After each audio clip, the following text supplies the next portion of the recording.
నమస్తే. పాత 500, 1000 రూపాయల నోట్లు రద్దే 2 నెలలు అవుతున్నా కరెన్సీ కష్టాలు మాత్రం తీరడం లేదు. మరోవైపు బంగారంపై రోజుకో ప్రకటన ప్రజల్ని అయోమయంలో ముంచేస్తోంది. ఈ క్రమంలో మీ దగ్గరున్న బంగారానికి ఎలాంటి ఆధారాలు చూపించాలి? మీ దగ్గరున్న బంగారాన్ని ఏ విధంగా డిక్లేర్ చేయాలి? మారిన పరిస్థితుల్లో అసలు ఎవరైనా బంగారం కొంటారా? ప్రస్తుత పరిస్థితుల్లో బంగారం ధర ఏమైనా పెరుగుతుందా? ఈ అంశాలపై మీ సందేహాలను తీర్చడానికి TV9 స్టూడియోలో ఉన్నారు ఆడిటర్ జీబీ రెడ్డి. జీబీ రెడ్డితో మాట్లాడాలనుకునేవారు 0406660337 ఆర్ 338 నంబర్కి కాల్ చేయండి. విదేశాల్లో ఉన్న తెలుగువారు టోల్ ఫ్రీ నెంబర్ 1877760631 నెంబర్కి కాల్ చేయొచ్చు. హలో అండి, ఎలా ఉన్నారు? ఫైన్ అండి. కానీ బంగారం మీద ఎవరైతే ఎక్కువగా ఆలోచిస్తున్నారో వాళ్ళు మాత్రం ఇంకా ఫైన్గా లేరని చెప్పాలండి. బికాజ్ వాళ్ళకి నిజంగా ఎటువంటి ఆంక్షలు ఉన్నాయనేది క్లియర్గా తెలియట్లేదు. సో మోదీ సర్కార్ ఎలాంటి ఆంక్షలు పెట్టింది? అసలు గోల్డ్ మీద ఆంక్షలు అంటే ఇప్పుడు ఇంతకుముందు ఏదైతే మొన్న ఒకసారి నవంబర్ అంటే ఈ డిమానిటైజేషన్ స్కీమ్ తర్వాత సెక్షన్ 115 BBE కానీ చట్ట సవరణ సెక్షన్ 115 BBE అనే సెక్షన్కి చట్ట సవరణ చేయడం జరిగిందనమాట. ఆ సెక్షన్ కింద ఏంటంటే ఎవరికైనా అన్ఎక్స్ప్లెయిన్డ్ గోల్డ్ అంటే వాళ్ళ దగ్గర ఉండాల్సిన గోల్డ్ కంటే ఎక్కువ ఉన్నట్లయితే కన్నా వాళ్ళ ఫైండింగ్స్లో కన్నా కనుగొన్నట్లయితే అంటే సెర్చ్ చేసినప్పుడు లేకపోతే వీళ్ళు ముందుకు వచ్చి చెప్పినప్పుడు కన్నా కనుగొన్నట్లయితే అది కానీ 500 గ్రాముల కంటే దాటి ఉన్నట్లయితే అన్నమాట అయితే దానికైనా సోర్స్ కింద చెప్పలేకపోతే దాని మీద ఏంటంటే 75% ఇంక్లూడింగ్ ట్యాక్స్ పెనాల్టీ ఇంట్రెస్ట్లు కలిపి వేస్తామని చెప్పడం జరిగిందనమాట. సో ప్రస్తుతానికి సంబంధించి గోల్డ్కి సంబంధించి ఆంక్షలు కాదు, అంటే అన్ఎక్స్ప్లెయిన్డ్ అంటే బ్లాక్ మనీ ద్వారా కొనుక్కున్నదో లేకపోతే వాళ్ళు వైట్ మనీ ద్వారానో లేకపోతే ఇంతకుముందు కొనుక్కున్నా కూడా వాళ్ళు ఎక్స్ప్లెయిన్ చేయలేకపోయినా దానికి బిల్స్ అవి సబ్మిట్ చేసుకోలేకపోయినా కూడా ఏంటంటే ఒకవేళ వాళ్ళ ఫైండింగ్స్ తెలియబడితే 70% ట్యాక్స్ వేయడం జరుగుతుందని చెప్పడం జరిగిందనమాట. ఇప్పుడు మీరు అంటున్నారు కదా ఒకవేళ ఎక్స్ప్లెయిన్ చేయలేకపోతే అంటే డిక్లరేషన్ ఈ డిక్లరేషనే అందరికీ భయపడుతుంది. బికాస్ ఎప్పటి నుంచో ఉన్న బంగారానికి ఎలా డిక్లేర్ చేస్తాం అని అంటున్నారు. అవును, దానికి సంబంధించి ఇంతవరకు కూడా యాక్చువల్గా ఏంటంటే ఆ రోజు అయితే చట్ట సవరణ ఏంటంటే ట్యాక్స్ రేట్ ఆస్పెక్ట్ మాత్రమే చట్ట సవరణ చేయడం జరిగిందనమాట.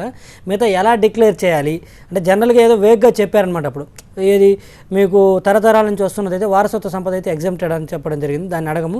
అలా కాకుండా మిగతాది అయితే ట్యాక్స్ స్కోప్లోకి వస్తుందని చెప్పారు. మరి వారసత్వంగా వచ్చేదంటే ఏంటి, ఎలా ఉంటుంది, దాని విధి విధానాలు ఏంటి, మీరు కొన్నదైతే దాని విధి విధానాలు ఎలా ఉంటుంది కానీ అన్నదానికి మీద ఎటువంటి క్లారిఫికేషన్ చెప్పలేదు. ఇప్పుడు ఒకవేళ వారసత్వంగా వచ్చేదానికి ఎగ్జామ్షన్ ఉంటే బ్లాక్ లో ఉన్న దానికి కూడా ఇది వారసత్వంగా వచ్చిందని చెప్పడానికి అవకాశాలు ఉంటుంది. దానికి సంబంధించిన కరెక్ట్గా గైడ్ లైన్స్ ఇచ్చినట్లయితే ఈ రోజు ఆ సమస్య ఉండేది కాదు. ఇంతవరకు ఆ గైడ్ లైన్స్ అయితే ఆ రోజు చట్ట సవరణ చేసిన రోజు గైడ్ లైన్స్ ఇవ్వలేదు, తర్వాత కూడా గైడ్ లైన్స్ ఏమి ఇవ్వడం జరగలేదు అనమాట దానికి సంబంధించి అనమాట. ఇంకా పైపెచ్చి ఇవ్వకపోగా ఓవరాల్గా అంటే ఎటువంటి దానికి సర్క్యులర్ కానీ లేకపోతే ఏం లేకుండా కూడా ఓవరాల్గా ఏమంటే కొంచెం minister of finance Arun Jaitley గారు కానీ వెంకయ్యనాయుడు గారు కొన్ని స్టేట్మెంట్స్ ఇవ్వడం జరిగింది. ఏంటంటే మీరు బిల్స్ ప్రొడ్యూస్ చేయాల్సి ఉంటుంది. మేము అడిగినప్పుడు అది 10 ఏళ్ళది కావచ్చు, 20 సంవత్సరాలది కావచ్చు, ఫోటోలు కానీ లేదా బిల్స్ కానీ ఇవ చూపించాల్సి ఉంటుందని చెప్పడం జరిగిందనమాట. అదైతే రైటింగ్లో ఏం చెప్పలేదనమాట. కాకపోతే ఇంకా స్లోగా మనం జరిగిన పరిణామాలను చూసినట్లయితే డిమానిటైజేషన్ స్కీమ్ అనుకున్నంత ఆశించినంత మేరగా అది సక్సెస్ కాకపోవడంతో ఇప్పుడు ప్రస్తుతానికైతే దాని మీద ఎటువంటి టాపిక్ లేదు. అంటే మళ్ళీ గోల్డ్ ఇష్యూ ఎప్పుడు తీసుకొస్తారా ఏంటనేది ప్రస్తుతానికైతే లేదు. ఒకవేళ అది కానీ సక్సెస్ అయినట్టయితే నిన్న జనవరి 1 నుంచే గోల్డ్ ఇష్యూ కానీ బినామీ ట్రాన్సాక్షన్స్ ప్రొహిబిషన్ యాక్ట్ కానీ 2 అమల్లోకి వచ్చి ఉండేవి. అంటే అమల్లోకి రావడం కదా, అమల్లో ఉన్నవి ఇంప్లిమెంట్ చేసి ఉండేవాళ్ళు అనమాట. ఇంకా అంటే ఎగ్జిక్యూషన్ మోడ్కి తీసుకొచ్చి ఉండేవాళ్ళు. బట్ ఏంటంటే ఇది అనుకున్నంతగా ఫలితాలు రాలేదు కాబట్టి ప్రస్తుతానికి ఆపినారు. బట్ ఆల్రెడీ చట్ట సవరణ చేస్తున్నారు, దానికి సంబంధించి ఆల్రెడీ వాళ్ళు మైండ్లో ఉంది కాబట్టి దాన్ని ఇంప్లిమెంట్ చేయాలని ఎప్పుడైనా రావడానికి అవకాశాలు ఉన్నాయని అనుకుంటున్నాను. ఓకే, ఫర్ ఎగ్జాంపుల్ మీరు ఇప్పుడు ఒకవేళ బంగారం ఆభరణాల రూపంలో కాకుండా ఒకవేళ గోల్డ్ బిస్కెట్లు కాయిన్ రూపంలో అనుకుందామని, ఈవెన్ కాయిన్లు కూడా కొంతమంది ఏం చేస్తారంటే నెల నెల స్కీమ్ లో జాయిన్ అయ్యి కాయిన్స్ దాచిపెట్టుకుంటారు. మరి దానికి ఎలా చూపిస్తారు వాళ్ళు? గోల్డ్ జ్యువెలరీ ఫామ్ లో ఉన్నా, బార్స్ ఫామ్ లో ఉన్నా, అంటే కాయిన్స్ రూపంలో ఏ ఫామ్లో ఉన్నది ఇక్కడ ఇష్యూ కాదనమాట. గోల్డ్ ఈజ్ గోల్డ్ అంతే. సో దాని వాల్యూ ఎంత మెజర్ చేస్తారు. ఇప్పుడు మీరు అన్నట్టు ఏదైనా స్కీమ్స్లో కొనుక్కున్నట్లయితే దానికి సోర్స్ ఉంటుంది. పలానా స్కీమ్ పెట్టారు, ఆ స్కీమ్లో కొనుక్కున్నాము. బ్యాంక్స్లో సమ్ టైమ్స్ ఏంటంటే ఫెస్టివల్స్ అప్పుడు వాళ్ళు స్కీమ్స్ పెట్టేసి గోల్డ్ కాయిన్స్ అని అమ్మడం జరుగుతుంది. 10 గ్రామ్స్ అని 20 గ్రామ్స్ డిఫరెంట్ డినామినేషన్లో గోల్డ్ అమ్మడం జరుగుతుంది. అలాంటప్పుడు ఏంటంటే వాటి కొంత ఎవిడెన్స్ ఉంటుంది. ఆ బ్యాంక్స్ దగ్గర నుంచి కొన్నారు కాబట్టి వాళ్ళకి రిసీట్స్ ఇవ్వడం జరుగుతుంది, కొంత అథెంటికేటెడ్గా ఉంటుంది. అలాంటి వాటికి పర్వాలేదు అనమాట. బట్ మిగతా ఆస్పెక్ట్స్కి వచ్చేసరికి అంటే స్త్రీధనం కింద ఎవరైతే లేడీస్ గోల్డ్ కొనుక్కోవటమో లేకపోతే వారసత్వంగా తల్లిదండ్రుల నుంచి కానీ లేకపోతే అత్తమామల నుంచి కానీ వీళ్ళకు గోల్డ్ వస్తుంది, అలాంటి విషయాల్లో మాత్రం వాళ్ళు ఎస్టాబ్లిష్ చేయలేరు అనమాట. దానికి సంబంధించిన ప్రూఫ్స్ ఎటువంటిది ఎస్టాబ్లిష్ చేయలేరు. అలాంటప్పుడు ఇబ్బందులు అవుతుంది. బట్ ప్రస్తుతానికైతే సెంట్రల్ గవర్నమెంట్ దానికి సంబంధించి ఎటువంటిగా ఇంకా ప్రతిపాదన ముందు తీసుకొచ్చేది కనిపించలేదు. ఒకవేళ వచ్చినప్పుడు రావడానికైతే ఫెయిర్ ఛాన్సెస్ ఉన్నవి ఇవంతా స్ట్రీమ్ లైన్ అయిన తర్వాత. ఒక ముందు కాలర్ తీసుకుందామండి. చిత్తూరు నుంచి చంద్రశేఖర్ ఉన్నారు. చంద్రశేఖర్ గారు అడగండి మీ ప్రశ్న. రెడ్డి గారు నమస్తే అండి. నమస్తే అండి చంద్రశేఖర్ గారు. సార్ ఏం లేదు సార్, ఇప్పుడు మాది అండర్వేటెడ్ ఫ్యామిలీ సార్. సార్ చంద్రశేఖర్ గారు ఏంటండి? మాది అండర్వేటెడ్ హిందూ అండర్వేటెడ్ ఫ్యామిలీ. హెచ్యుఎఫ్ ఓకే అండి, హిందూ అభివృద్ధి. ఓకే అవును సార్, అవును సార్. ఓకే అండి. మేము ఇంతవరకు డివైడ్ ఏం చేసుకోలేదు. ఓకే అండి. మా మదర్ చనిపోయింది. మా మదర్ ఒక 3 కేజీల వరకు బంగారు మా బ్రదర్కి ఇచ్చిపోయింది. ఆమె డబ్బులు కూడా కొంచెం ఇచ్చిపోయింది. ఇంతవరకు మేమేం పంచుకోలేదు. ఓకే అండి. అది ఏ విధంగా పంచుకోవాలి ఇప్పుడు? ఓకే సార్ ఈ విధంగా ఇప్పుడు ఈ డబ్బుల్ని కూడా ఈ ట్యాక్స్లని ఈ 1000 రూపాయల నోట్లని బ్యాన్ చేయడం ఇవన్నీ జరుగుతున్నాయి కదా. ఓకే అండి. ఇవన్నీ లేకుండా ఇప్పుడు ఈ స్విస్ బ్యాంక్ లో డబ్బులు తెచ్చేస్తే ఒక్కొక్కరికి ఒక్కొక్క రెడ్డికి ఎన్నో 40 లక్షలు 50 లక్షలు వస్తున్నారండి. మోదీ గారు అది చేస్తే చాలా బాగుంటుంది సార్. అది నా ప్రశ్న సార్. ఓకే, ఇప్పుడు మొట్టమొదటి వచ్చేసరికి మీది హిందూ అన్డివైడెడ్ ఫ్యామిలీ అండి. హిందూ అన్డివైడెడ్ ఫ్యామిలీ ఏంటంటే సంపద ఏదైతే మీకు వారసత్వంగా వస్తుందో అది గోల్డ్ రూపంలో ఇప్పుడు 3 కిలోల గోల్డ్ కొంత క్యాష్ అంటే చెప్పడం జరిగింది మీరు అడిగిన దాంట్లో. ఇక్కడ వచ్చేసరికి ఏంటంటే ఆ సంపద హిందూ అన్డివైడెడ్ ఫ్యామిలీకి వచ్చినప్పుడు ఏంటంటే అందరికీ పంచుకోవచ్చు అనమాట. పంచుకున్నప్పుడు అవుతుందో వాళ్ళ చేతిలో అది పంచుకున్న తర్వాత ట్యాక్సిబుల్ అవుతుంది ఫస్ట్. ఇంకోటి ఏంటంటే ఇంతకుముందు కూడా కొంత అంటే గవర్నమెంట్ దాని మీద పూర్తిగా విధి విధానాలు ఇవ్వకపోయినప్పటికీ కొంత ఓవరాల్గా ఇచ్చిన ఇన్స్ట్రక్షన్స్ ఏంటంటే వారసత్వంగా వచ్చిన సంపద అంటే గోల్డ్ గిన అయితే అది ఎగ్జామ్టెడ్ ఉంటుంది, దాని మీద ఎటువంటి ట్యాక్స్ చేయమని చెప్పారనమాట. సో మీరు చెప్పిన దాన్ని బట్టి చూస్తే మీకు కరెక్ట్గా అర్థమవుతుంది, మీరు జెన్యున్గానే మీ తరతరాల నుంచి వచ్చిన గోల్డ్ అని అర్థమవుతుంది. కాబట్టి దాని ఇంకా కొంత ఎవిడెన్సెస్ ఏదైనా మీరు ఎస్టాబ్లిష్ చేసి పెట్టుకున్నారు అనమాట. అంటే ఎక్కడి నుంచి వచ్చింది, ఎప్పుడు అరైజ్ అయింది, అది కొంచెం రైటింగ్లో మీరు రికార్డ్ చేసి పెట్టుకుంటే రేపు ఏదైనా సడన్గా అడిగినా కూడా మీరు ఇవ్వడానికి అవకాశం ఉంటుంది. బట్ ఓవరాల్గా అయితే మీ కేసులో ఇబ్బంది పడాల్సిన అవసరం లేదండి, ఎందుకంటే ఇంట్లో మెంబర్స్ అంతా గోల్డ్ను డిస్ట్రిబ్యూట్ చేసుకోవచ్చు. క్యాష్ కూడా పెద్ద ఇష్యూ. మరొక కాలర్ ఉన్నారండి, పాలకొల్లు నుంచి రఘుబాబు ఉన్నారు. రఘుబాబు గారు అడగండి మీ ప్రశ్న. హలో రెడ్డి గారు, నమస్కారం అండి. నమస్తే అండి రఘుబాబు గారు. ఇప్పుడు పూర్వం మీ మన పాత సినిమాలో కానీ పాత మన ఇందులో పనిచేసే లేడీస్ దగ్గర కూడా ఓకే అండి కేజీలు వెండి బంగారం ముక్కులకి చెవులకి అన్నీ ఉండేది. అవునండి. ప్రజెంట్ రోజుల్లోకి వచ్చేటికి బంగారం అనేది బాగా అందరం ద్రాక్ష అయిపోయింది సామాన్యులకి. ఓకే. ఇప్పుడు ల్యాండ్ సీలింగ్ పెట్టి ఎలాగ అందరికీ ల్యాండ్ అందుబాటులోకి తెచ్చారో అట్లాగే ఖచ్చితంగా గోల్డ్ కంట్రోల్ తీసుకురావాల్సిన అవసరం ఉందా లేదా? ఇప్పుడు ల్యాండ్ సీలింగ్ అంటే ఏంటంటే భూమి అనేది ఏంటంటే మనకు డిప్రెసిబుల్ అసెట్ కాదు, అంటే ల్యాండ్ పెరగడం కానీ తగ్గడం కానీ ఉండదన్నమాట మనం ఏమనుకున్నా. అందుకని చెప్పేసి ఏంటంటే భూమి ఏంటంటే అందరికీ అందుబాటులోకి రావాలి కాబట్టి ల్యాండ్ సీలింగ్ పెట్టారు, అది అప్రాపరేట్. బట్ గోల్డ్ అనేది అలా కాదు కదా, మనకు అంటే భూగర్భంలో దొరికే నిల్వలు కాబట్టి అది దాని మీద సీలింగ్ పెట్టాల్సినంత అవసరం ఏం లేదు. ఇక్కడ ఏంటంటే ఇష్యూ ఏంటంటే సో గోల్డ్ భూగర్భంలో దొరికేది కాబట్టి దొరుకుతుంది కాబట్టి దాని యాజ్ లాంగ్ యాజ్ ఎవరైనా కొనుక్కోవచ్చు. ఇంకోటి ఏంటంటే ప్రొడక్టివిటీ అనేది లేదు గోల్డ్ ద్వారా. అంటే ఒక భూమి ఉందనుకోండి, ఒక పంట పండించడమో లేకపోతే ఒక మనం రెసిడెన్షియల్ పర్పస్కి వాడుకోవడం లేకపోతే ఒక ఇన్ఫ్రాస్ట్రక్చర్కి ఉపయోగపడుతుంది. బట్ గోల్డ్ విషయానికి వచ్చేసరికి దానివల్ల ప్రొడక్టివిటీ లేదు. మనకి ఇండియన్స్కి ఉన్న ఒక ఏంటంటే ట్రెడిషన్ కావచ్చు లేకపోతే దాని మీద మనకు మోజు కావచ్చు, దాని ద్వారా ఏంటంటే మనకు జ్యువెలరీ రూపంలో గోల్డ్ను కొనుక్కొని పెట్టుకుంటున్నాం. ప్రొడక్టివిటీ లేదు కాబట్టి దాని మీద రిస్ట్రిక్షన్స్ సీలింగ్స్ పెట్టాల్సిన అవసరం లేదని నా అభిప్రాయం ఫస్ట్ పాయింట్. రెండో ఇష్యూ వచ్చేసరికి ఇక్కడ కంటెక్స్ట్ ఏంటంటే గోల్డ్ అంటే అన్అకౌంటెడ్ గోల్డ్ కింద ఉన్నట్టయితే ట్యాక్స్ వేయడం అనేది ఇక్కడ ఇప్పుడు నడుస్తున్న చర్చ అనమాట. సో అది తరతరాలుగా వాళ్ళ దగ్గర ఉన్నట్టయితే వారసత్వం వచ్చిందంటే ఎగ్జామ్షన్ ఉంటుంది. ఇక సీలింగ్ ఆస్పెక్ట్ అనేది మాత్రం నా అభిప్రాయం అయితే అవసరం లేదు, ఎందుకంటే దాని మీద ప్రొడక్టివిటీ లేనప్పుడు సీలింగ్ పెడితే పెట్టకపోతే నో యూజ్. ఎస్, మరొక కాల్ ఉన్నారండి రామగుండం నుంచి ఎంవి బాబు, మాట్లాడండి. రెడ్డి గారు. బాబు గారు చెప్పండి. ఎంవి బాబు, ఎన్టీపీసీ రామగుండం. చెప్పండి బాబు గారు. ఈ గోల్డ్ ఏదైతే సెంట్రల్ గవర్నమెంట్ దాని మీద ఆంక్షలు పెట్టాలి అనుకుంటున్నారో ఓన్లీ ఒక సౌత్ లోనే గోల్డ్ గురించి జనాలు ఎగబడి కొంటారు కానీ బట్ నార్త్ లోను అటు సైడ్ గోల్డ్ గురించి ఎవరికి ఇది ఐడియా ఉండదు, ఎవరు దాని మీద కాన్సన్ట్రేషన్ చేయరు. దీనివల్ల సెంట్రల్ గవర్నమెంట్ ఎంత లాభం పొందాలనుకుంటున్నారు? ఓన్లీ సౌత్ మీద పడేస్తే దానివల్ల ఎంతవరకు ఇది కరెక్ట్? ఇది యాక్చువల్గా ఓకే, లక్కీలీ దాని గురించి ఆలోచించట్లేదు అనుకోండి. అవునండి, ఇప్పుడు ప్రస్తుతానికి ఆలోచించట్లేదు. ఇక్కడ ఏంటంటే ఎక్కువ వాస్తవంగా బాబు గారు చెప్పినట్టు ఏంటంటే మనం అబ్జర్వ్ చేసినట్లయితే కనుక గోల్డ్ ఎక్కువగా అంటే యూజ్ కొనటం కానీ యూజ్ చేయటం కానీ ఎక్కువ సౌత్ ఇండియాలో ఎక్కువ ఉంటుంది. ఒక పరువుగా కావచ్చు. అది కొంతమంది ఏంటంటే అది ఆస్తి కింద కూడా కొంత భవిష్యత్తులో ఇన్వెస్ట్మెంట్స్ లేకపోతే తల్లిదండ్రులు ఎక్కువ వీళ్ళని దొరికి అబ్బాయిలకి ఏ రూపంలో ఆస్తులు ఇచ్చినా అమ్మాయిలకు వచ్చేసరికి గోల్డ్ రూపంలో ఇవ్వడం ఎక్కువ జరుగుతుంటుంది.